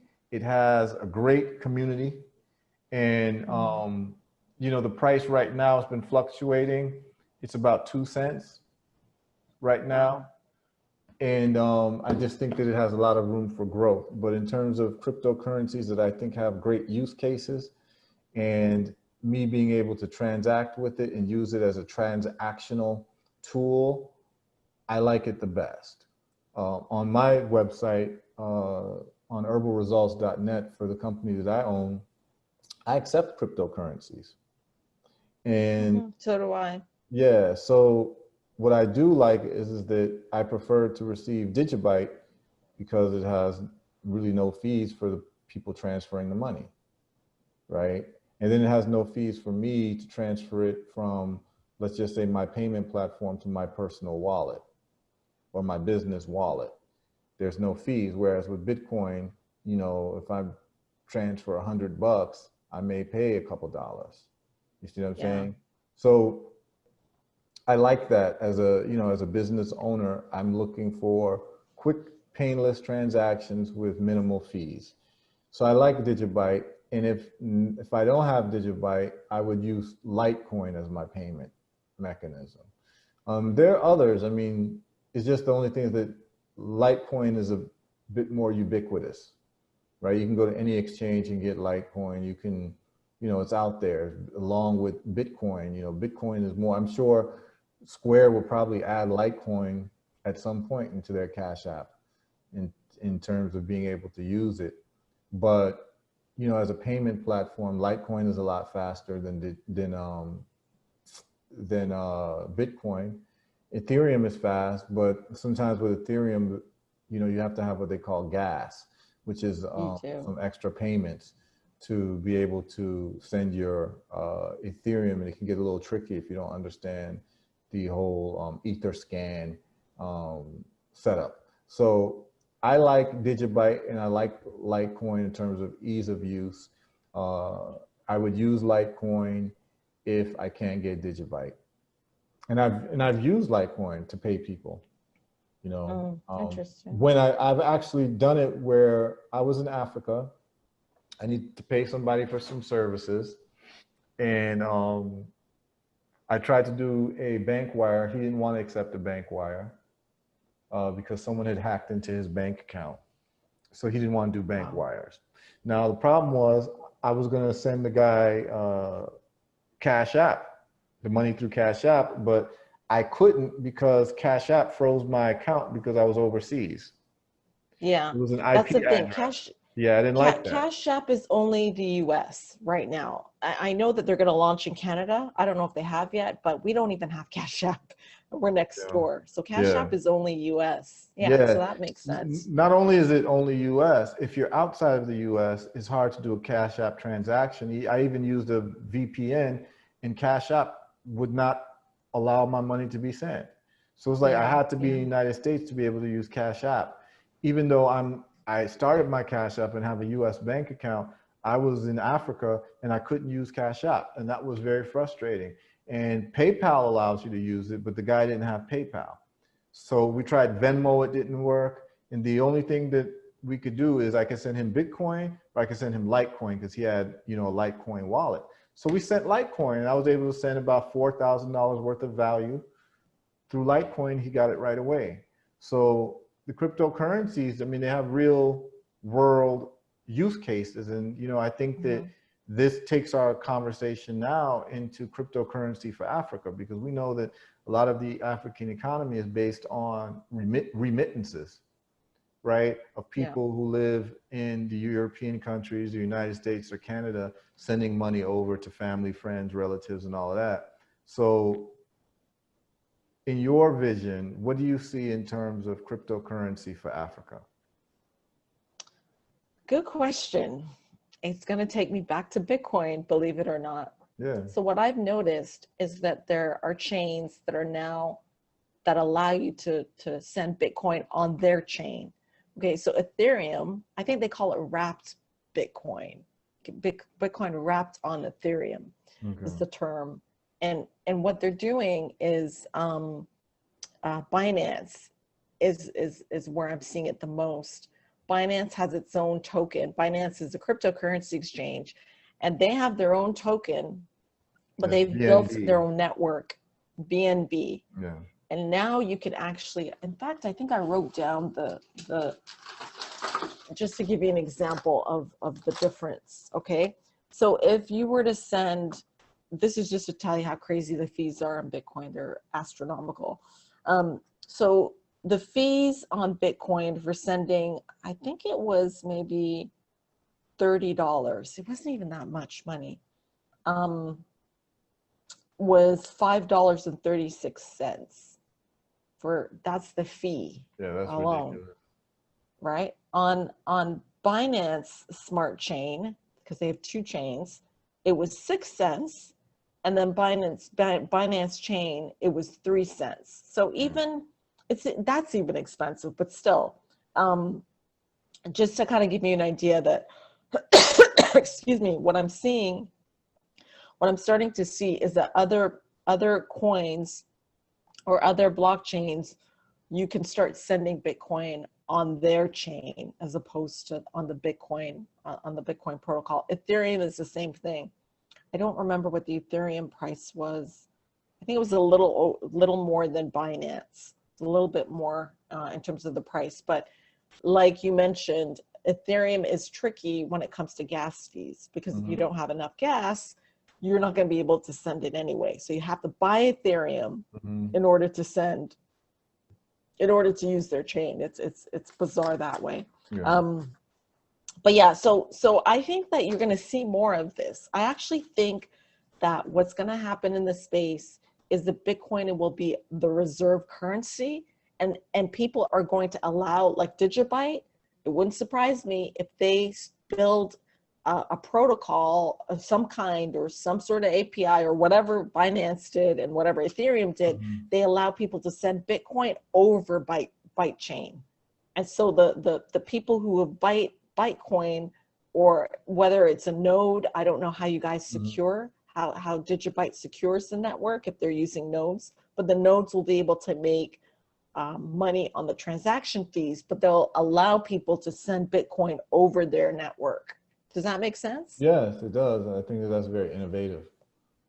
Makes a lot of sense, particularly if people are stubbornly, insisting on using Bitcoin because it's the most popular or the oldest one, the most, has the most marketing behind it in terms of, news coverage. So yeah, I can see that. And I think that we're going to, I've gone to some cryptocurrency conferences in Africa.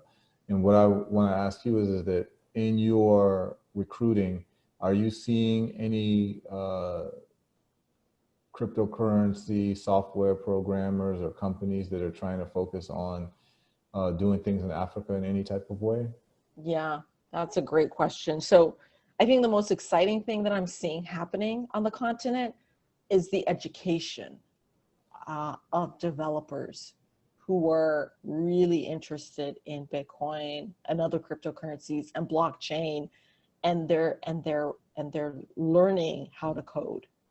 That to me is by far the most exciting. I see it in Nigeria and Ghana the most, and Kenya is third in terms of that ecosystem. And it's with I think is it Andara? What's the name of the school? I can't remember. I'm gonna have to look them up, but they're Andala. Okay, there's a school or an organization. I think it used to be a school, but it's called Andala, and they train developers. And they've been very successful. They've had funding from Google, from Facebook. When, I don't know if I'm saying it right, when Zuckerberg went to Africa, he visited their campus. Jack visited them, and I think Jack of Twitter and Square is also very interested in employing, it seems, and working with companies, startups on the continent. But again, he's plugged into the Bitcoin community in Africa, so that's the part that I'm seeing that's the most exciting, is the actual developers that are coming out of the continent, you know, and you're seeing more and more of that, of people saying, wow, okay, Africa actually has a developer scene, you know, and we might be able to hire people from the continent. In terms of anything else, you know, I think West Africa and Kenya being the exception in East Africa, and Ghana, not Ghana, Uganda. So Uganda has a Binance office. They have a Binance location. So I think that's huge because it's creating an ecosystem there in terms of traders, in terms of people who really understand crypto. And but I haven't seen any companies come out of that development yet, but it's still early. I think they just opened this year, right? So they're not even a year old. Am I answering the question? Yeah, because I want to know what's happening in the African space in terms of cryptocurrency. And you need some insight, because I mean, you get to see these startups and the people who work for the startups, and you know where their mind is at. So I mean, you're privy to a lot of information that I simply don't have. So you're seeing that in the main countries you're seeing blockchain development or cryptocurrency development is Uganda, Kenya, Ghana, Nigeria. Yes. Yeah, those are I don't see it in any other country. It's interesting because Tanzania is like literally, you know, we're right there, but for some reason it's not penetrating Tanzania. Kenya is interesting because Kenya has such a strong history of mobile payments, right? It's where M-Pesa started, and but the blockchain community is quite active. The Bitcoin's quite active. They have a very active community, and so crypto in general, it seems to have a stronghold. But by far, I think Nigeria is the giant, right? It's just in terms of just population, right? It's just, you know, they're like our China, really. I mean, that's just how it is. There's so many people there, so they have the biggest number of people, I think, using crypto. And in terms of the exchanges, I know every year the number of exchanges and the volume of Bitcoin and the volume of crypto in the Nigerian market keeps growing. They're like in the top 6 in terms of like markets, in terms of the activity level. You know, whether it's it's quite high. You mean it's top 6 in the world? In the world. Yeah. I wasn't aware of that. Yeah, very much. So if you were to do a blockchain-based business in Africa, whether it's crypto or any other type of blockchain business, because a lot of times when people talk about crypto, they don't understand that the underpinning technology of crypto is blockchain. And blockchain has many different purposes and many use cases besides currency itself, right? So for instance, I talked with you last time, and one of the projects I want to work on when I'm done with my other projects is blockchain voting, Oh, right? wow. In terms of democracy. Mhm. What blockchain voting allows people to do is just like with cryptocurrency, it's an open distributed ledger so that you can actually confirm online through a public ledger that has an anonymous number that only you know, that would identify you with your vote, so that you know that your vote was counted properly for the people that you voted for, and you could confirm it. I mean, if you can do online banking, there's no reason why you can't do online voting. Mhm. Online vote banking is billions of transactions per day. Voting is once every few years. So if you can do online banking where, you know, you get the transaction down to 1 cent in terms of it being correct, how is it that you aren't doing online voting as a society, as a government, right? As a government project? Everybody could actually vote from the comfort of their home. They wouldn't have to wait outside. They wouldn't have to wait in the rain. They wouldn't have to wait in the cold. If they're in a tropical place, they don't have to wait in the heat. They don't have to wait. They don't have to stand in line for 3 hours to vote. They could actually, from the comfort of their smartphone, just like a banking transaction, vote for the people that they want through the blockchain, and they can then confirm that in the public ledger, their vote went to who they wanted it to go to properly, and that the vote was counted. Presently, there's no way for any citizen to confirm that their vote was actually taken. Yeah. You go and vote, but you don't know what happens afterwards. You don't know if it was logged into the right person. You don't even know if it was counted. And I think that if we're in 2020 going on 2021, those who are serious about this whole elections and voting, you have to have online voting for people. You have to have, and it should be done with the blockchain.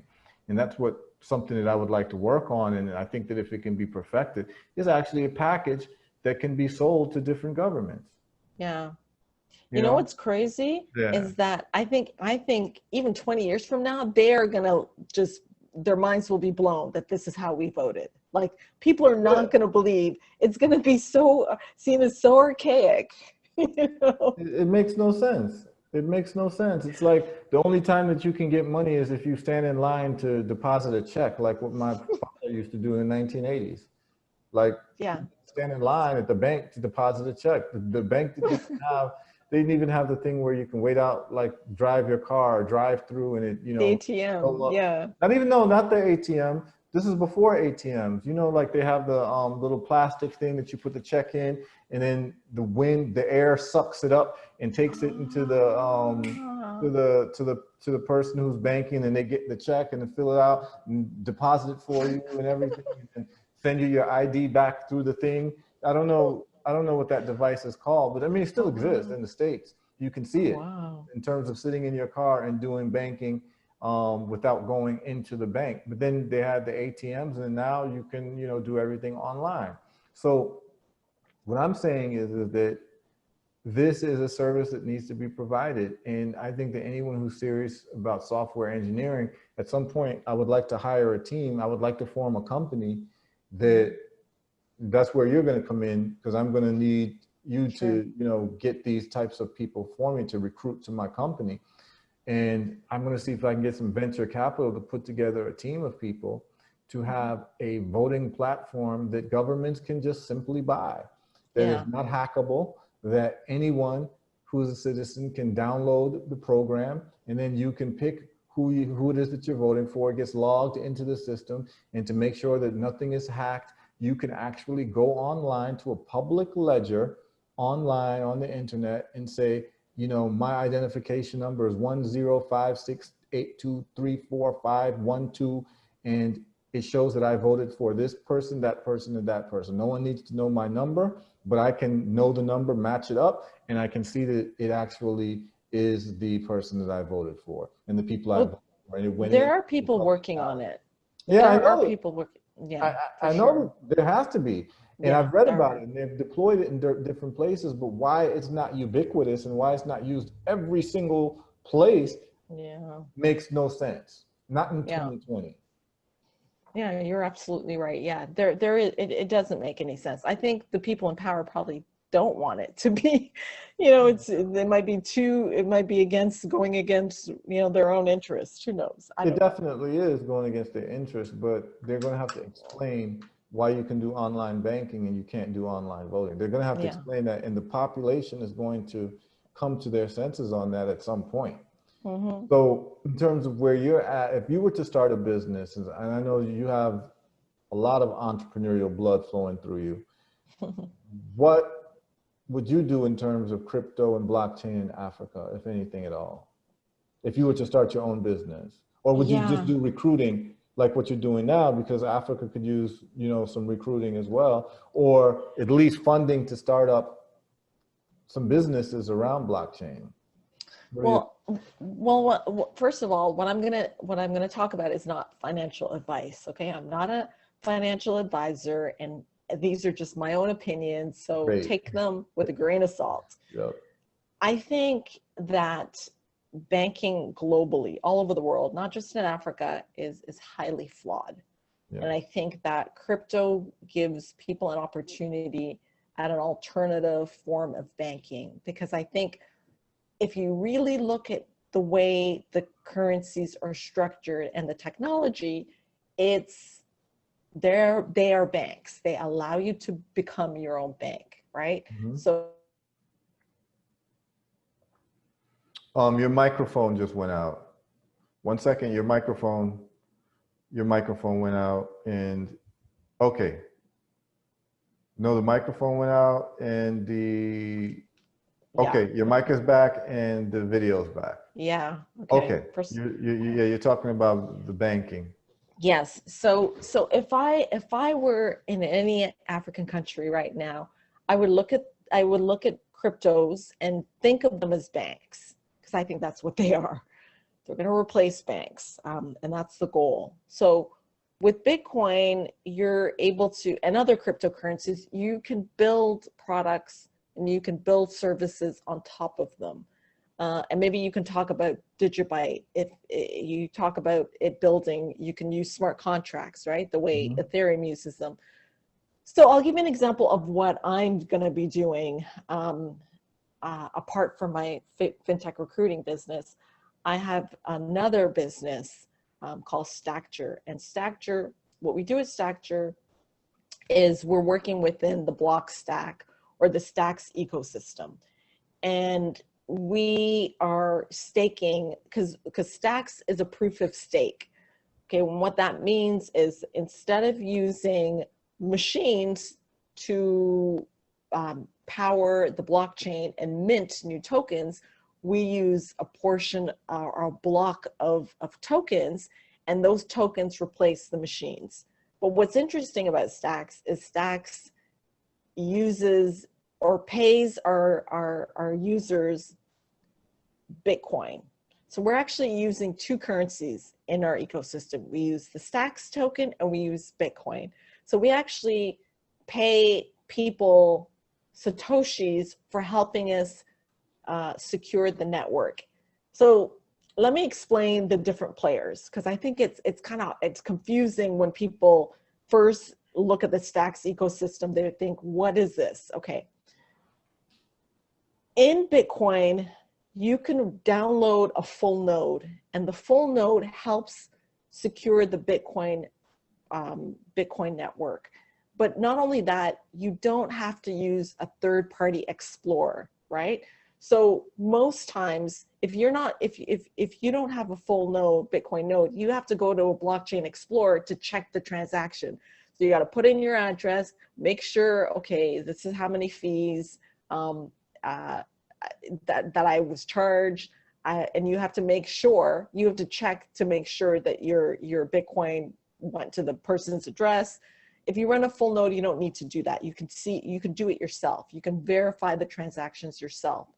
But what happens is Bitcoin doesn't pay you to do this, right? If you run a full node on Bitcoin, only the miners get paid. So the miners mint the new tokens, and then they get paid.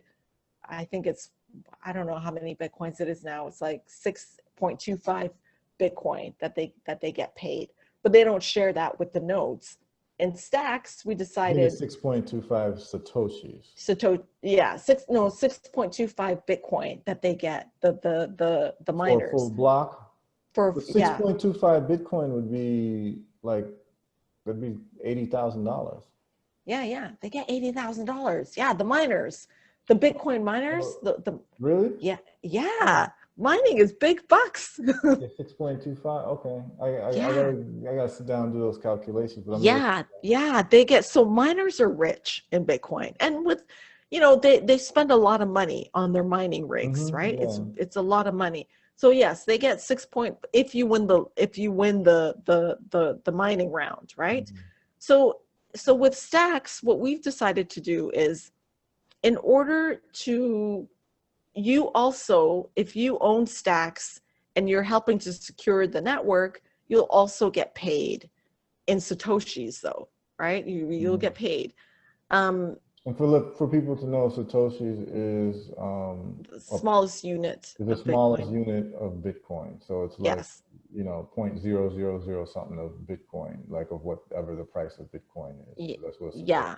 So one Satoshi is, it's 8 decimal points, right? So yeah. So so the way that the Stacks blockchain is built is that if you, instead of buying a mining rig, you would buy a certain amount of Stacks. So you need 0.02% of the circulating supply of Stacks in order to be considered a miner. Okay. So you set up this mining node, if you will, with your Stacks, and each time you have a mining cycle, you will get paid in Bitcoin. Okay, you'll get paid in you'll get paid in Bitcoin. Now the miners in Stacks, what we do is we actually use Bitcoin to power the blockchain. So Bitcoin replaces the actual machine. Does that make sense? Yeah, I understand it.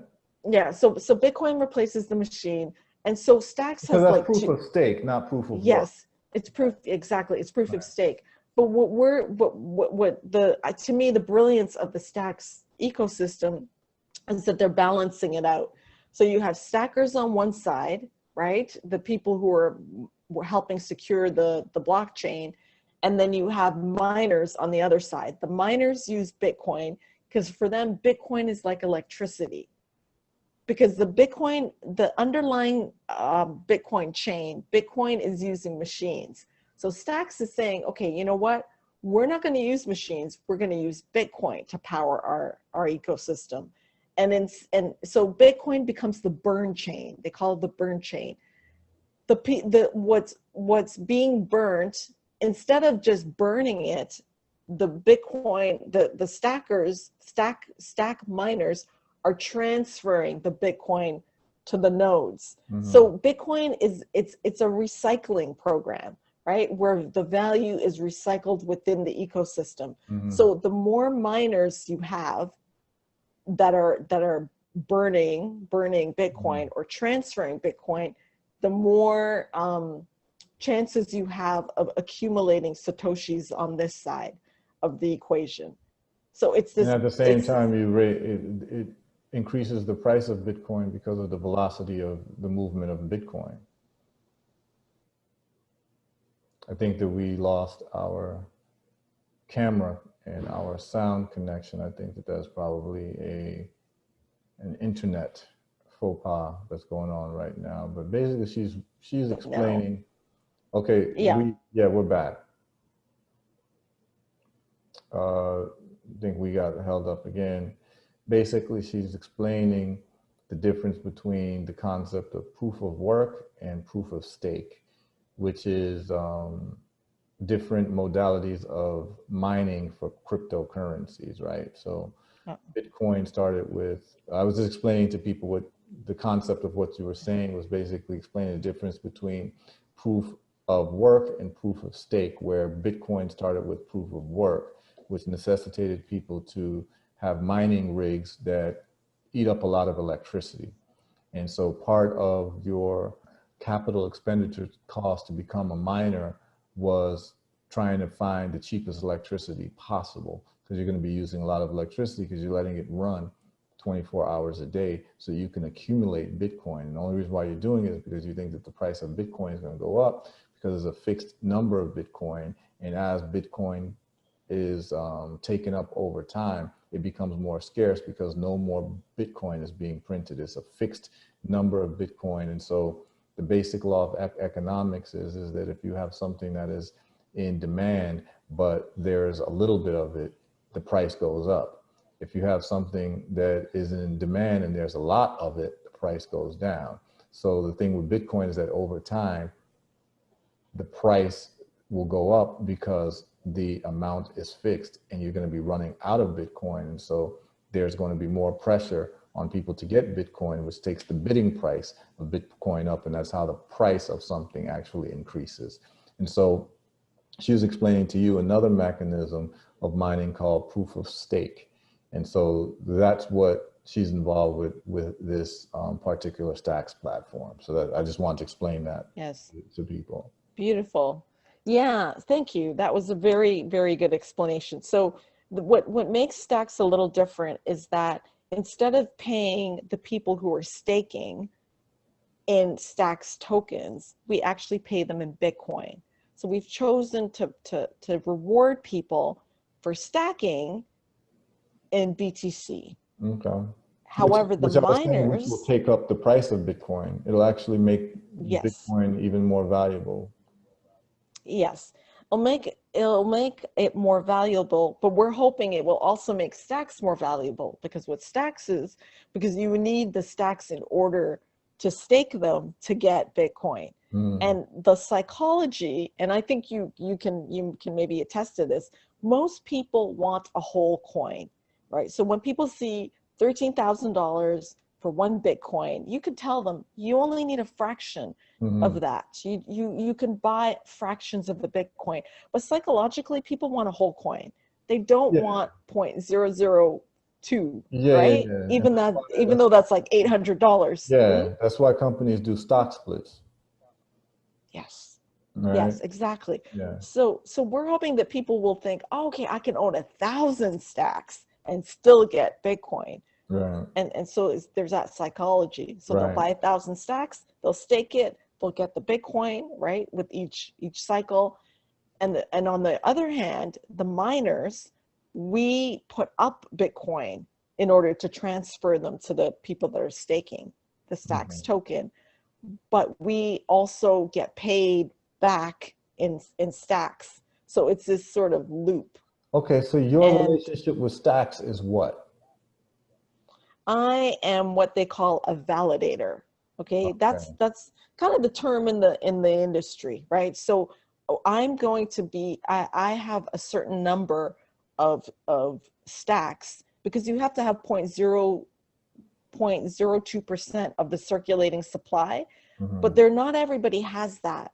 It's it's about 130,000 roughly in today's sort of market price. 130,000 stacks. If you only have 1,000 stacks, you need to join a pooling service. And when you pool with other stacks holders, you will then be able to earn Bitcoin, right? You'll be able to gain Bitcoin. So I'm a validator that allows people to pool their tokens together to earn Bitcoin. That's a service that I give. And and I pay people an interest. So I say, hey, listen, if you pool your tokens with me, because you only have 1,000, come join my pooling service, like a mining service, and I will pay you out. We're looking at about 8% interest a year. So 8% interest for pooling, using our pooling service. Now, what my business model is I will charge a fee. So I charge 10%, right? And I collect that fee, and then minus the fee, then I give you the profit from our mining pool. So that's the only way I can make money. I have to charge a little bit of a fee. So the fee subtracted, I take up my fee and then give you the remainder. Does that make sense? Yeah. Because and you wouldn't be able to get Bitcoin if you don't join a mining pool anyway. If you have less than 130,000, you have to join a pool in order to get that Bitcoin. So, you know, I charge a small fee for that, but I will also pay out interest. Okay. So let's just walk this through. You are a validator, right? And you are a validator. Yes, we call ourselves a stacks pooling service, but in the industry, it's called a validator, right? Okay. Yeah. So you're a stacks pooling service, which means that you had to initially own 0.02% of the available stacks that's out there. So you made an investment. Yes. So you Yes. basically got into stacks, you downloaded their wallet, and you went to an exchange and bought a certain amount of stacks so that you would be a validator. Yes. Okay. Yes. Now that you're a validator, you're able to then charge other people to join your pool.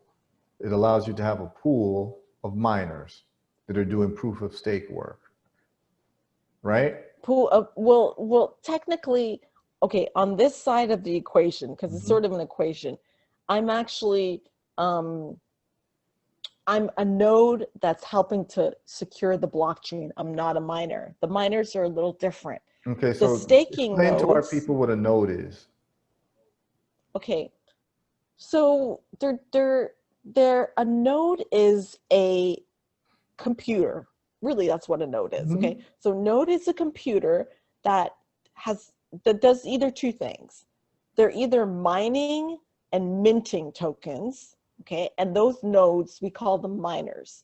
So the nodes that are processing transactions, validating transactions, in addition to minting new mints, helping to mint new mints, mint new tokens rather, those are called miners. Okay, and then there are other nodes who help to decentralize the blockchain, and they're usually independent people. They're enthusiasts. They're people who really love, I'm going to use Bitcoin as an example. They love Bitcoin. So they downloaded the entire blockchain on their computers, and they just help secure the network by being decentralized. Right. And they also, and they validate transactions, but they don't mint tokens. Right. They don't help in the minting process. Right. And that's so they're literally just, you validate the transactions and make sure that yes, there's a security yes, based on the fact that you're one of, you know, a couple 100,000 people who are basically letting yes, the system run through a peer-to-peer network, basically. yes, So exactly. got it. So that's what And you I'm a pooling service, okay. right? So yeah, Yes, so you're I'm also a service. pooling service, because not everybody will do pooling, you know, not just some of us. So what was your initial investment to become a pooling service? So this is a good question. So it all depends on when you get in, Of course, as you know, with based on the crypto, price, yeah. based on the price, right? So if you were part of an ICO, or if the price drops and you buy it at the time it drops. So in my case, my node was 20,000 US dollars. Okay. Wow. So, you know, depending, yeah, not cheap, But you don't make that investment no, unless you think there's a huge upside.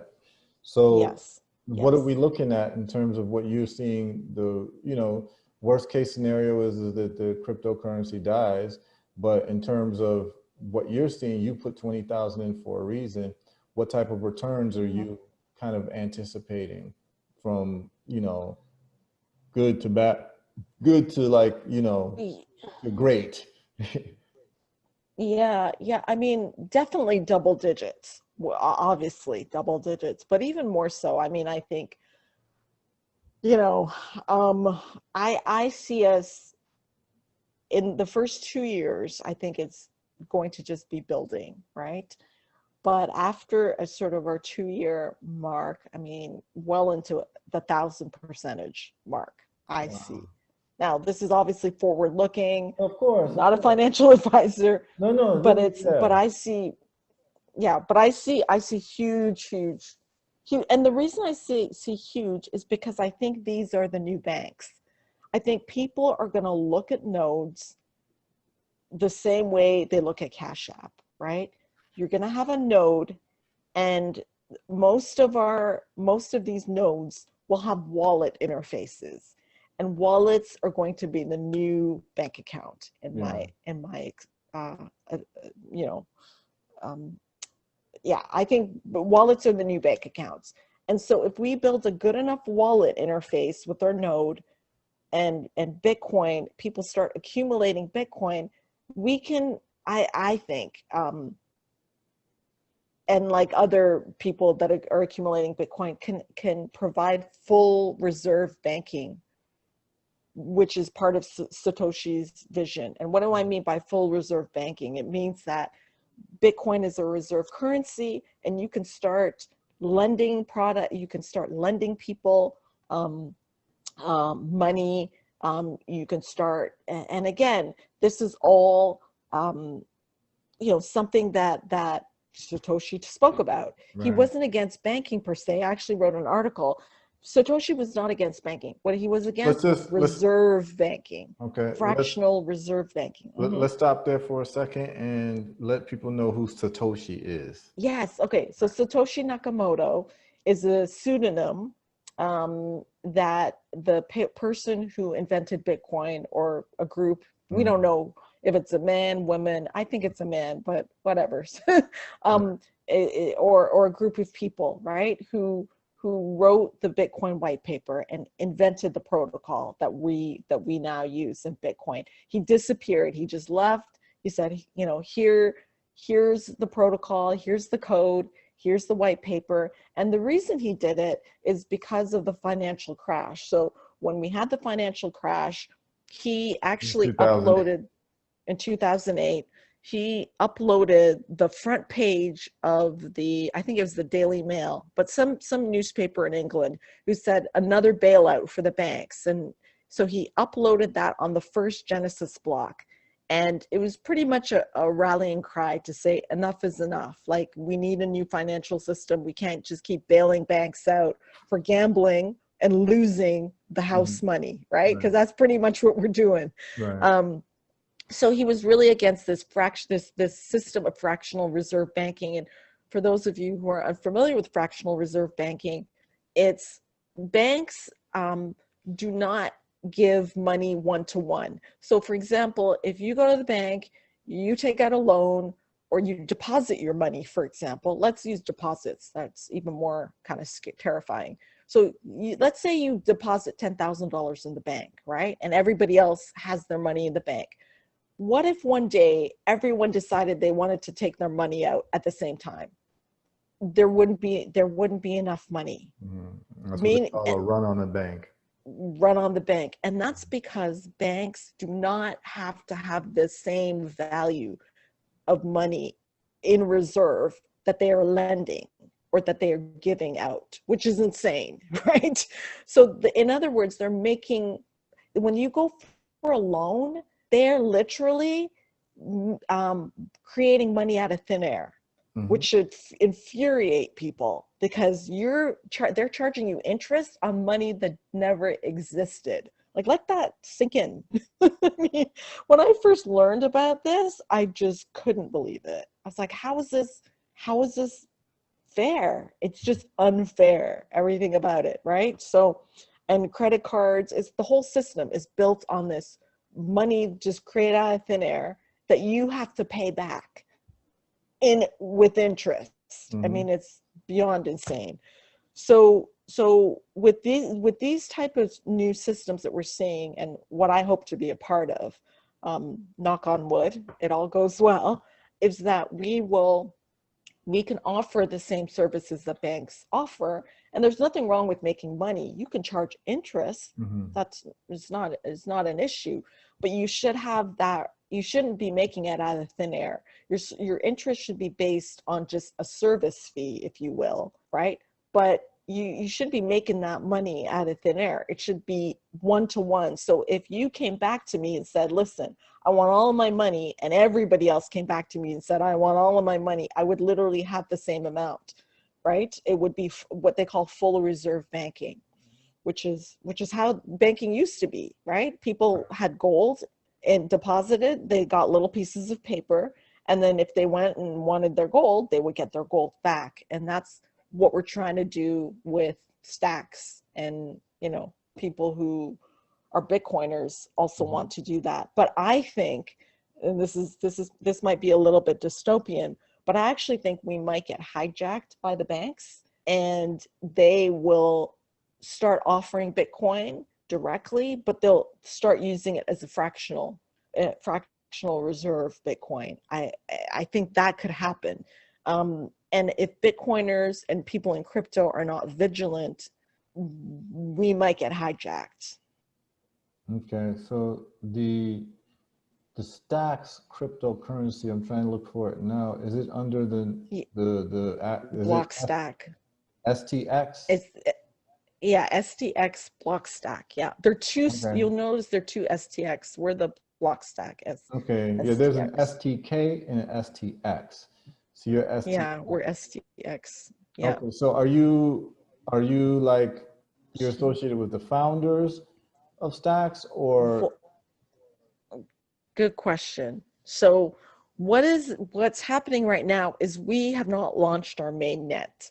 So the blockchain that you're seeing right now on coinmarket.cap, if you're at coinmarket.cap, that is the first version. That's the first iteration of the Blockstack chain.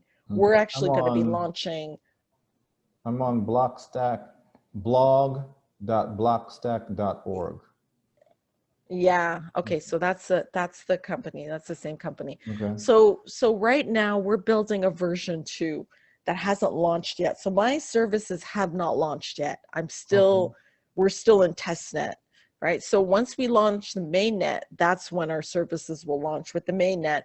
My role with the organization is that I'm a token holder, just like everybody else. Oh, okay. So I don't have a formal agreement. It's very much like crypto, right? It's completely decentralized, you know. Okay. There are Stacks people all over the world. And I just happen to see this as a business opportunity. How did you find out about this? Yeah, how did I find that? This is a good question. You know what I think I saw something on Twitter, and it was like about a blockchain that was building on top of Bitcoin. I thought, oh, this is interesting. Like, why are they using because it's slow, right? Bitcoin's slow. Bitcoin's expensive. Why are they doing this? What's the value prop?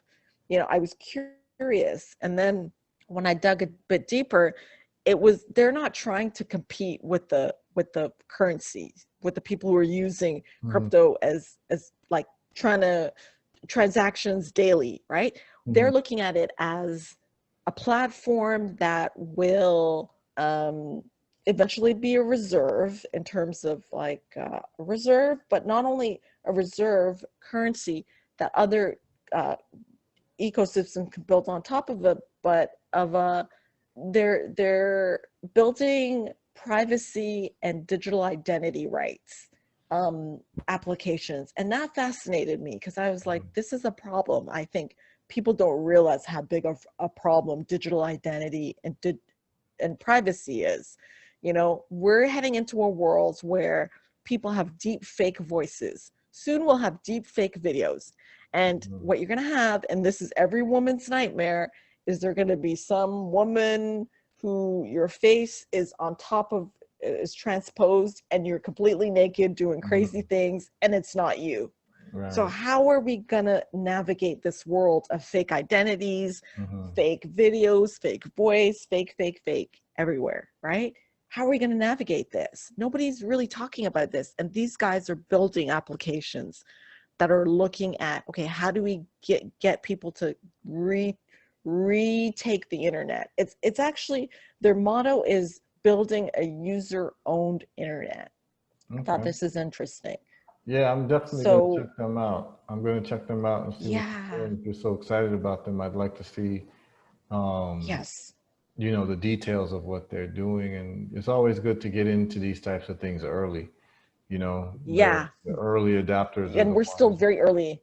Yes. That's great. So now let me ask you something about what we didn't talk about is what you're involved in right now in terms of your own business as a recruiter. See, we talked about you working for someone as a recruiter, but then obviously you left and started your own business as a fintech recruiter. Can you just talk about that? Yeah. So I have a lot of roles that I'm recruiting for, in fact. Mm-hmm. If you go to my website, fintechrecruiters.com, so www.fintech, Fintech recruiters is plural.com. That's your I'm company? recruit. That's my company. Yeah. Okay. How long you been in business? 5 years, Okay, great. which is wild to me Okay. because it just seems like yesterday I opened. But yeah, so I've been in business for 5 years. I have multiple clients that I'm recruiting for. Most of them are crypto companies. I have a neobank, and neobanks are digital banks with no branches. And, you know, they're, again, challenging the new banks. I have one of those clients in Los Angeles, and they're Mhm. looking for head of operations. They're looking for product marketing manager. I have few crypto startups who are all looking for engineers. If you're an engineer with, I could give you the following stack. JavaScript is big. And for those who want to come into the space and want to pivot, these are the software programs that you should Mhm. be studying. JavaScript, Python, C++, Node.js, React.js. Um, if you want to look at blockchain, Solidity, which is Ethereum's language, is, believe it or not, still in demand. People criticize it, but it's in demand. There are companies who want people with Solidity. If Mhm. you are not an engineer, but you're a designer, let's say you're artistic, you want to study user interface, user experience design, and that includes tools like Figma, Adobe Suite.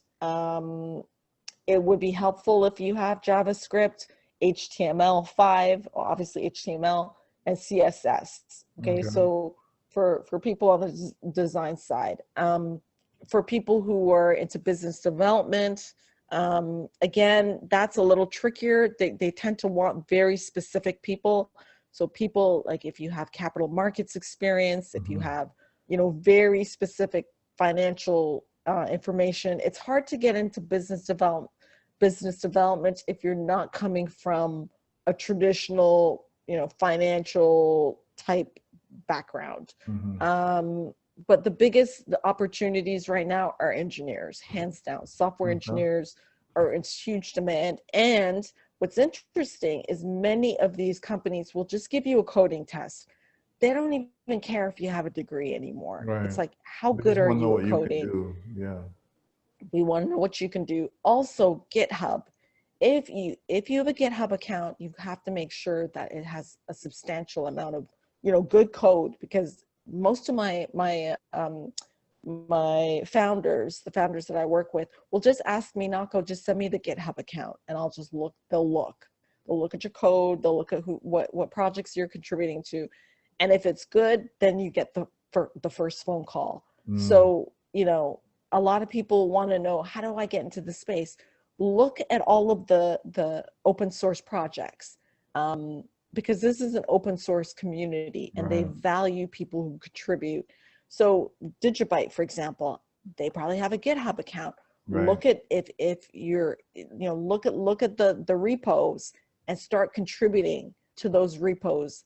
It doesn't matter if they're the competitor. In fact, if they're the competitor, they're even more Right. excited to Right. talk to you, right? And start building projects, start contributing, and start beefing up your portfolio, because that's really what GitHub is. It's a Mhm. portfolio of your work and what you've done.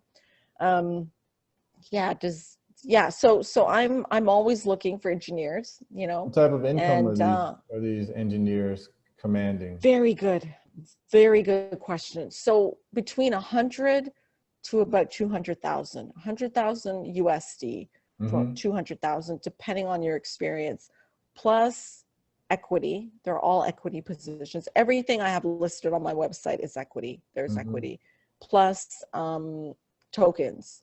So it's equity, it's base, equity, and tokens. You know, and so So the salary is very competitive. I think the beautiful thing about this, a lot of these people, they're allowed to work remotely, right? Yes, they're all remote roles. Right. So Every single one of you them. can live anywhere in the world and Hmm. get this type of work. Right. So Yeah. if you are a serious software engineer, software programmer, I mean, you can live in Bali and get $150,000 a year, you know, and your cost of living can be $800 a month. You can live on Yeah. somewhere. You know what I'm saying? I think that people need to start looking at quality of life. I mean, particularly with this whole COVID thing where a lot of people are allowed to now work from home. People have to be more entrepreneurial with their job choices. And that if you're a computer programmer, you can work anywhere in the world for any company in the world and literally live on the beach anywhere in the Hmm. world. All you're going to need is an internet connection. So Yeah. I think that that's really exciting, and that's where everything is going. I mean, engineers make the world go round, you know. So what can we do in terms of getting more people of African descent involved into this space? Yeah, that's a great question. I think there are a lot of online schools. Which ones? I know there's some free, you know, online. I've joined some free online computer coding platforms, you know, to learn Python myself. I haven't Okay. kept up with it, but there's two free platforms that I joined. But whether they're free or not free, which ones would you recommend that get Y- you the best, Yeah. Yeah, I'm best bad experience? with knowing what's good out there. I Mm. really don't know who's doing, sort of the best. I know I think it's called Hacker something. There are a couple. I don't know them all off the top of my head. I wish I did, but I don't. Well, as a Um, recruiter, right? As a recruiter, when you see that someone has this type of, you know, X type of background or they went to this school or whatever, I mean, you know, you make money when people get placed. So yes. what are you seeing are, you know, what do you like to see on people's applications that you know, okay, this Yeah. person's about to get placed? What are the Okay. qualities that you see? Yeah, so the top number one, I think I mentioned this before, is your GitHub repo, hands Mhm. down. That is the number one um, pattern that I see. Okay, people, and what I mean by a good GitHub repo is it's busy, it's active, it's current. The documentation is really good. So there's some founders that really are picky about how people document what they're coding.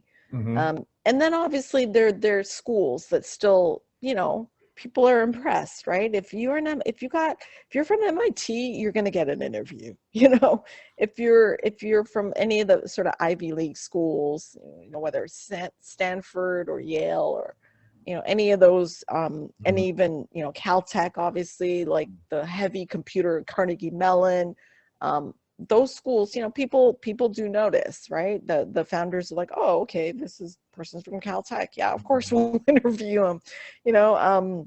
But if you're not from any of those schools, then the yeah, I'd say what you're contributing in your free time, in your spare time. Hackathons are also huge, Mm-hmm. and people often don't take advantage enough. So Google the hackathons, find out and they're all online now, so there's no excuse. You don't have to fly across the country or do what you used to do. Everybody's having their hackathons online. Join a hackathon. The founders are always hovering and looking at who's building what, who won first prize, because that's where they're scouting from, as well as recruiters, right? We're always looking at like who's doing what. And what's fascinating about hackathons is usually we just only see a username. We have no idea if they're men, women, black, white, young, old, rich, poor. Like Right. nobody knows your identity, which is also really good for people of color, because if you feel that you have had obstacles and barriers in the past because of who you are, this is the most level playing field you're going to get, is this space, because people are very accustomed to just usernames and sort of anonymity is very people are very comfortable with it, until maybe there are founders obviously that want to know who you are once they hire you. But if you're just kind of a username with no face and no, Right. they just want the code. They don't care what you look like. So this is a great space for that. And with hackathons, you can literally be a username and people not know. I mean, there are 14-year-olds that have won hackathons and people are like, oh my gosh, we can't hire this person yet, you know? So yeah, so if that answers the question, I hope that answers the question. No, it does. It does. So let's, as we start to close out, let's talk about what you got. I know you got your Stacks initiative that you're doing as a Yes. validator. Do you have any other business initiatives that you're going to be dealing with, whether it's in Canada or in Africa? Yeah, so I have another business that I'm actually looking for funding because there's only so much money that I have, but I'm looking for investors and perhaps maybe you might be interested in being an investor. So I'm listening. I'm looking at a luxury, I'm yes, a listening. luxury apartment resort. Yeah, a luxury apartment resort in Zanzibar, which I love, absolutely adore. Like, I just love that area. It's about a 5 to 10 minute walk from the beach. So it's not right on the beach, but I tell people if you ever lived very, very close to the beach, it kills your electronics. So you don't want to be right on the beach anyways, because the salt water really does serious damage to your stainless, anything that's stainless steel will rust because of the salt air, and your electronics are going to be, your laptop won't be happy with being right on the beach. Uh-oh, I lost you again. Okay, I can see you fine. Can you hear me? I think can I see lost you. you. I can see you. Okay. And I can hear you just fine. Okay. Oh, okay, because I lost you. So, but anyways, so our apartment resort, it's within a resort, and the developer is a German developer that's done many projects in Zanzibar.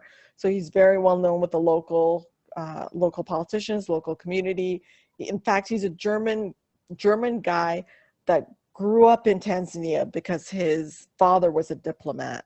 So they have some kind of diplomatic ties. So he understands the culture and the community, and he is and so I am looking to build a 24 unit apartment block, 24 unit apartments that is completely.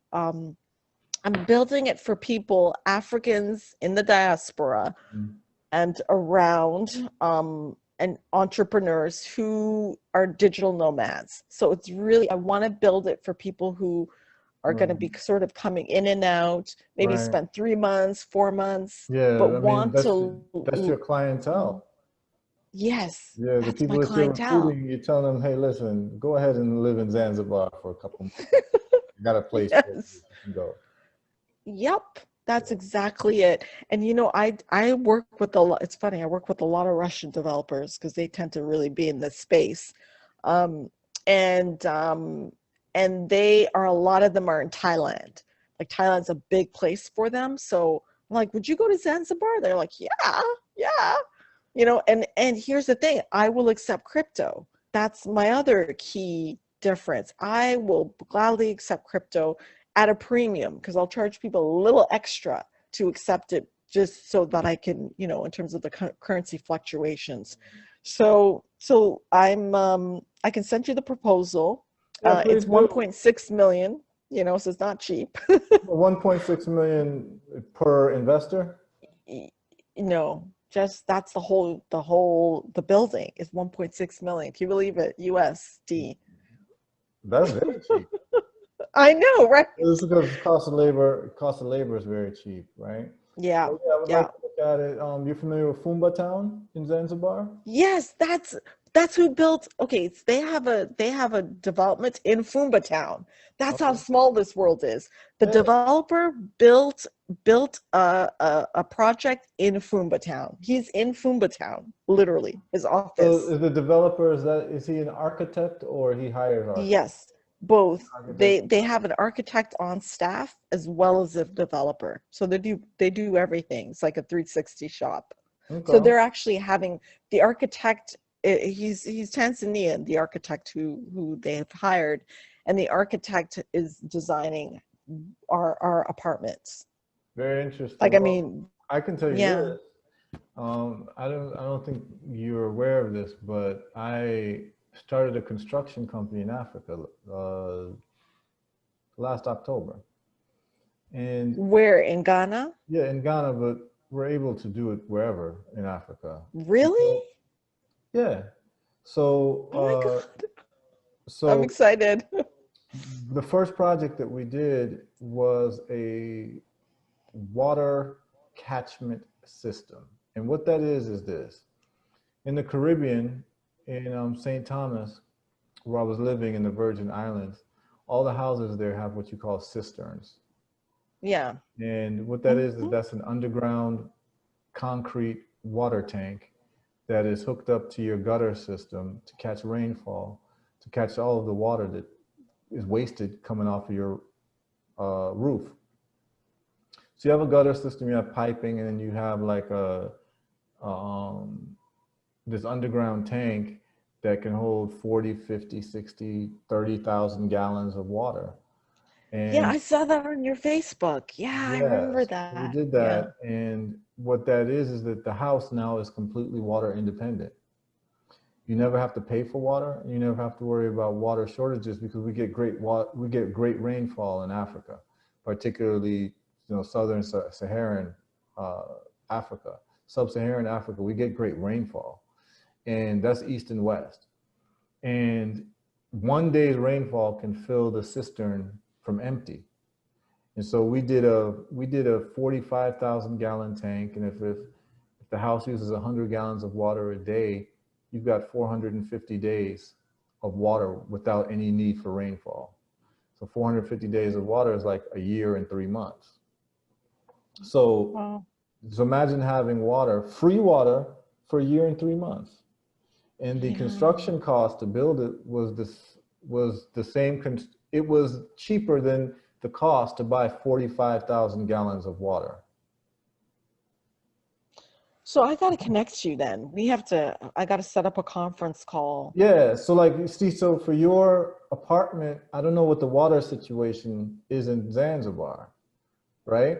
It's Because bad like everywhere okay, else in Africa. I mean, right, you know how it is. right, because if you don't have a desalination, because it's right on the ocean, if you don't have Yeah. desalination, you've got to have some type of water system. And I know that even if you're able to generate water, there's going to be water distribution issues. Yeah. What we do is that before you even do the construction, we can do the tanks under the house, under the apartment buildings. So what happens Yeah. is that, see, in Africa, they use the black poly tanks that they put up on the roof. They look really ugly, but they don't catch water. So all that rainfall is going to waste. So what we do is we build concrete tanks that can last hundreds of years without maintenance. You go in maybe once every 3 years to clean it. And Wow. the reason why I know this is because I lived in a house like this for about a decade in the Virgin Islands, and it worked very well.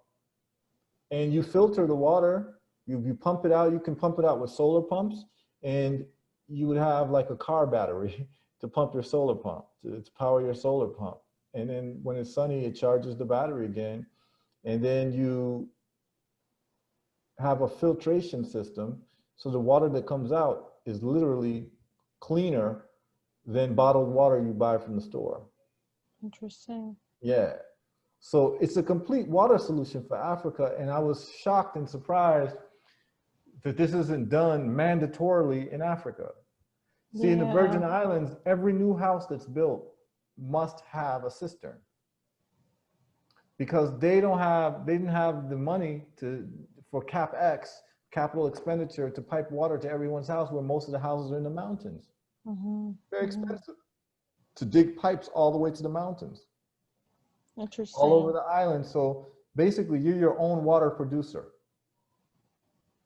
So what I would say to you is that definitely I would love to be involved in any project in Africa where people are building intentionally, where we can do it sustainably. Because if you're going to build an apartment building and people are there you're going to have a competitive advantage if you don't run out of water and other people do.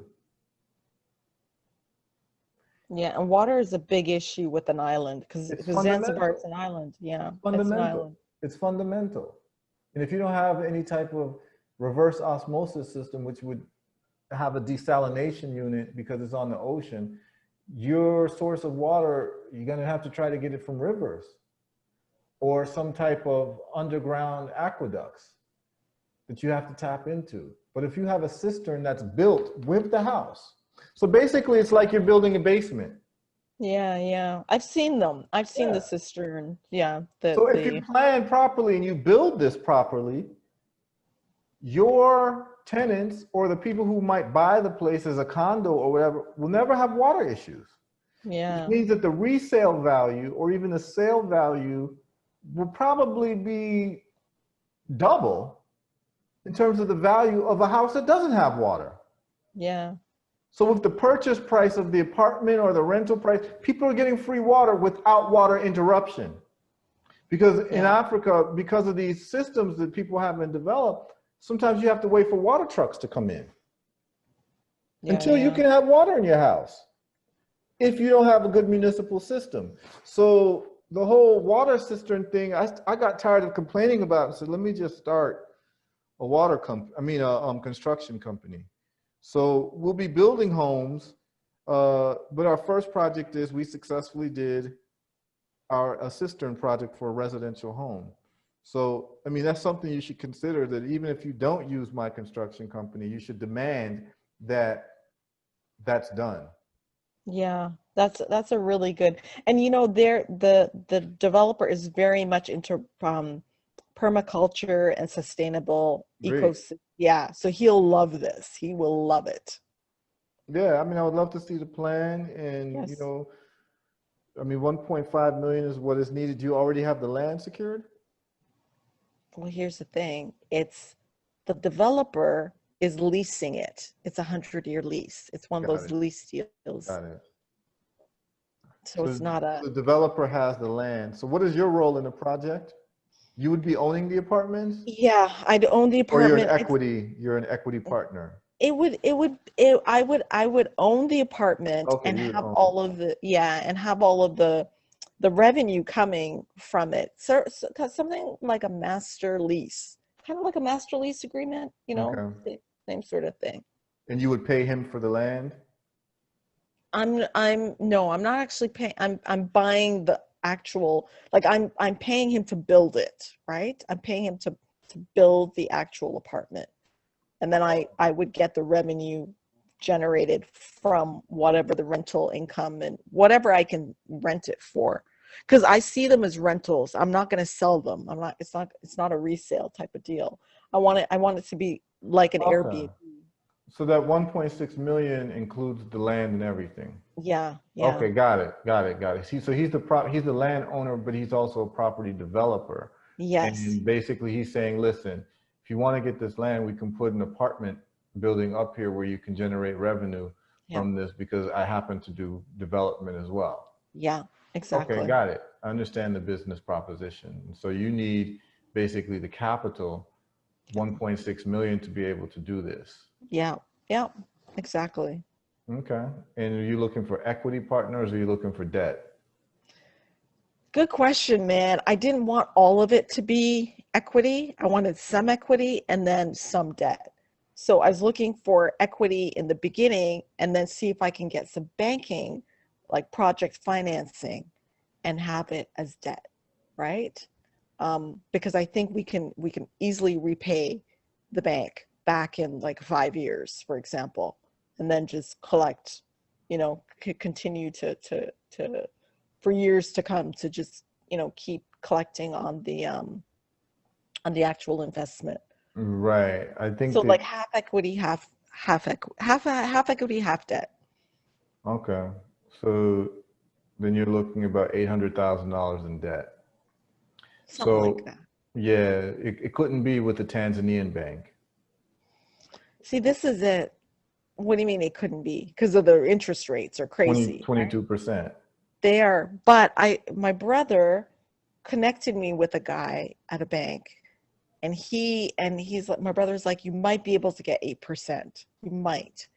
Which bank is This is CRDB. this? CRDB.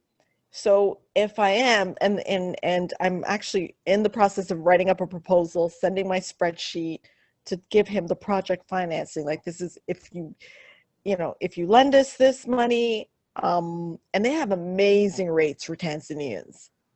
Are you still there? Yeah, Okay, I'm good. still here. I'm still here. Yeah. And you No, you I thought still you have a Tanzanian citizenship? you can't have dual, unfortunately, with Oh, Tanzania. It's not like Trinidad. You can have dual with yeah. Trinidad. You cannot But with since your father's Tanzania. Tanzanian, Yeah, they consider me Tanzanian, and yeah, my brother, and I have yeah. family, but it's yeah, they're like, my brother's like, don't worry, you're Tanzanian. So, but I don't know if they'll give me Tanzanian terms, because if they do, I think they have terms that sometimes it's like 0% interest until for 2 years on special I know, right? But I don't Well, know if I that's think that if you possible. can, I think that if you can tie it into tourism, because Zanzibar Yes. is a good tourist place, but Zanzibar really needs to be developed. Right? I That's was why in it's so Zanzibar, cheap, people don't even know, dude. like That's they why are it's so, squandering that name yes, Zanzibar. they are. But do you know why? That's why it's so cheap. Because when you said 1.6, believe me, anywhere else it would not be as cheap. Like even Mombasa, right? It Right. would not be this cheap. But it's just cheap because it's so early still for Zanzibar. It really You know, is. and a lot of So people we have listening, a lot of people mhm. listening to this will be shocked because they hear the name Zanzibar and you get this image in your mind of like Yeah. Zanzibar, like it's this place Right? where it's this mystical place where you're gonna go and it's like this beautiful like Like cosmopolitan Fiji. island and like Like yeah, like it has a vibe to the name. The name has a yeah, vibe. like Like the I, Fiji, I got like caught up in it. I got caught up because when I was in Dar es Salaam, I was like, I'm going to Zanzibar. Like, you know what I'm saying? Like, I'm like, it has a mystique to it. Then when yes, it you does. get there, it's beautiful in terms of the nature, but in terms of what human beings have done in terms of construction and The building, amenities, the amenities it's are not, just, it's not yeah, developed at all. It's not not at developed all. at all. And let me tell you what would do great there. When's the last time you were in Zanzibar? Oh, it's been too long, a long Long time, time. right? Okay. I was there 2 years ago, and I'll tell you the business that would do best in Zanzibar is a power washing company. Like a company that has power washing that actually would just like actually power wash the buildings because they look like they haven't been painted in over 100, 200 years. Right. Yeah, yeah, it's true. It's funny when I first got there, and you've been to the Caribbean. People are hyper about paint. Like, we Mhm, love to paint a house. You know what I'm saying? Okay. Like, mhm. inside, outside, fresh Right, paint is right, like, we are into that. Okay. right. I see So your I Trini, was like, I see your Trini accent come on real quick, you know. do you know what I mean? We love to paint. So when I Yeah. was there, I was like, why are people painting their houses? What's going on? Yeah, it's crazy. It's crazy. And like what could be done with Zanzibar? Like Yes. if people, I'm gonna tell you this right now, like I like to tell people, like I like to put people on to game, like people who are entrepreneurs, right? If you are like into property development, if you decided that like you were going to pick a place and develop that place and you had access to a certain amount of capital, Zanzibar might be one of the best places because you can leverage that name and the mystique, get land Yeah. for cheap, and really do some beautiful development because Yeah. you'd be one of the few places that's like really developed. I mean, they have resorts on the beach. I stayed on a resort on the beach, stayed there for like a week or something like that. Where? What part? Do you remember? Was it Kin? I can look it up. Okay. It was beautiful. We were on the beach. The water was beautiful. All of that. You know what I'm saying? Yeah. But Crystal clear. yeah, but the problem is like the rest of the island is kind of dilapidated. Yeah. Yeah. Use a lot of it could use economic development. It Hmm. really could, but it had jackfruit, like the biggest jackfruit I've seen in my life was in Hmm. Zanzibar. Like Yeah. jackfruit that was like maybe 4 foot tall jackfruit. even the seafood, like the lobsters and the what do you call it? The crayfishes are so big compared to other places. So yeah, there's a lot of it potential. It's still in its potential phase. That's what makes me excited about it, Hmm. right? Because I think like the timing is perfect in terms of a business opportunity. You know, the business, I, I don't think they'll I have think the same opportunity in 10 years. Hmm?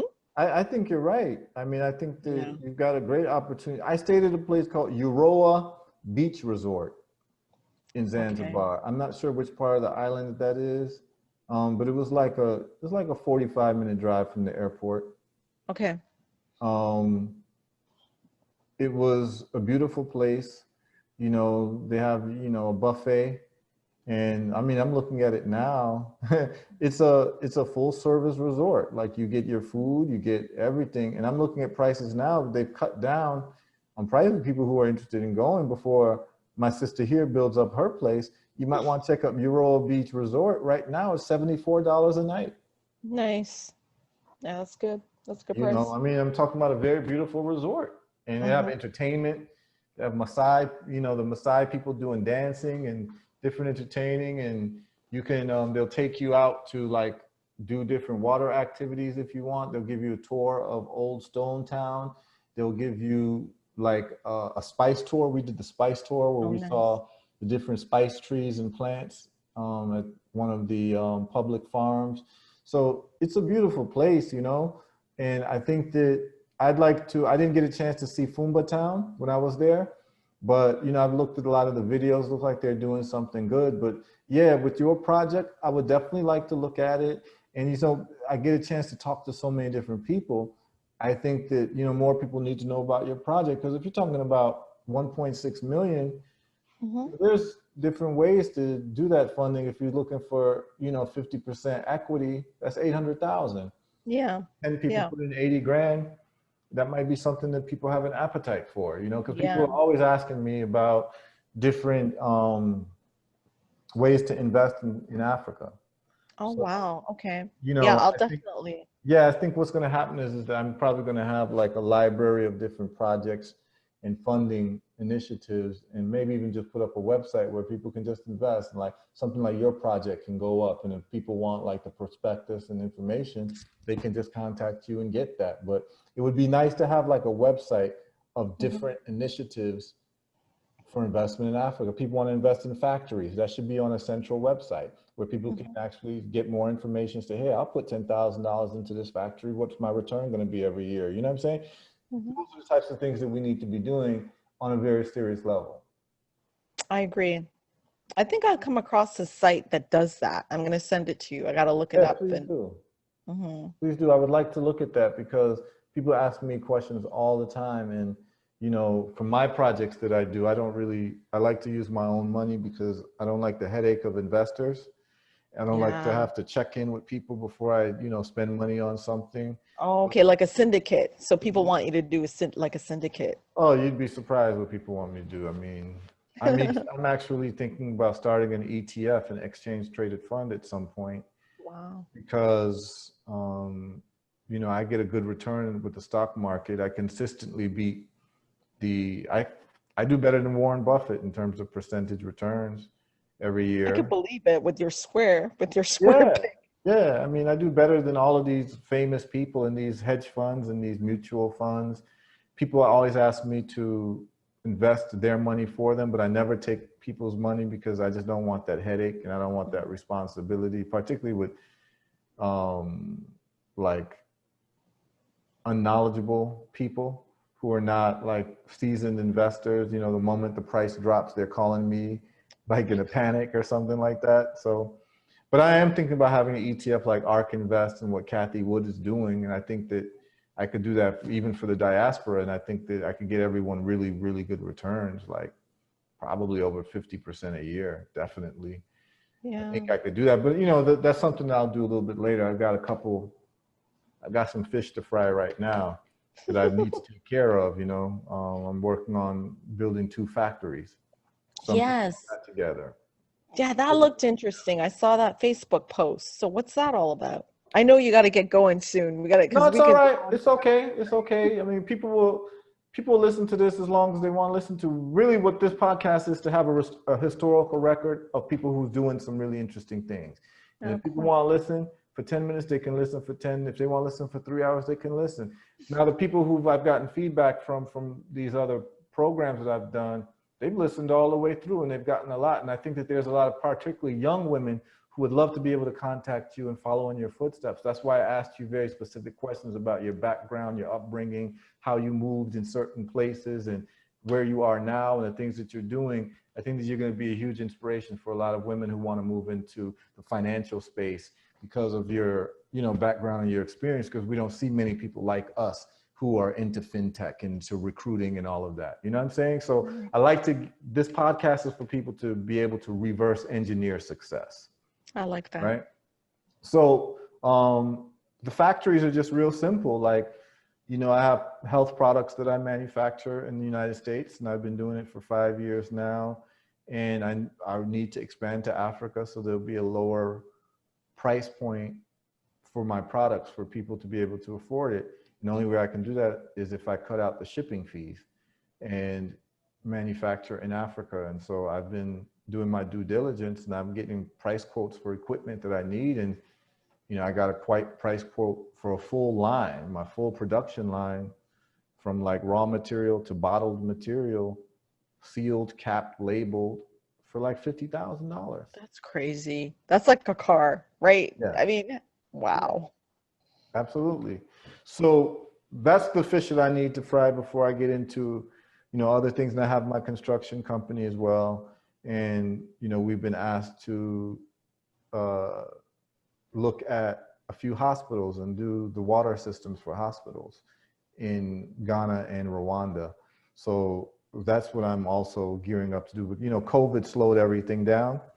But as things opened up in Africa, things are getting more back to normal. So I should be back on the continent in about 2 weeks.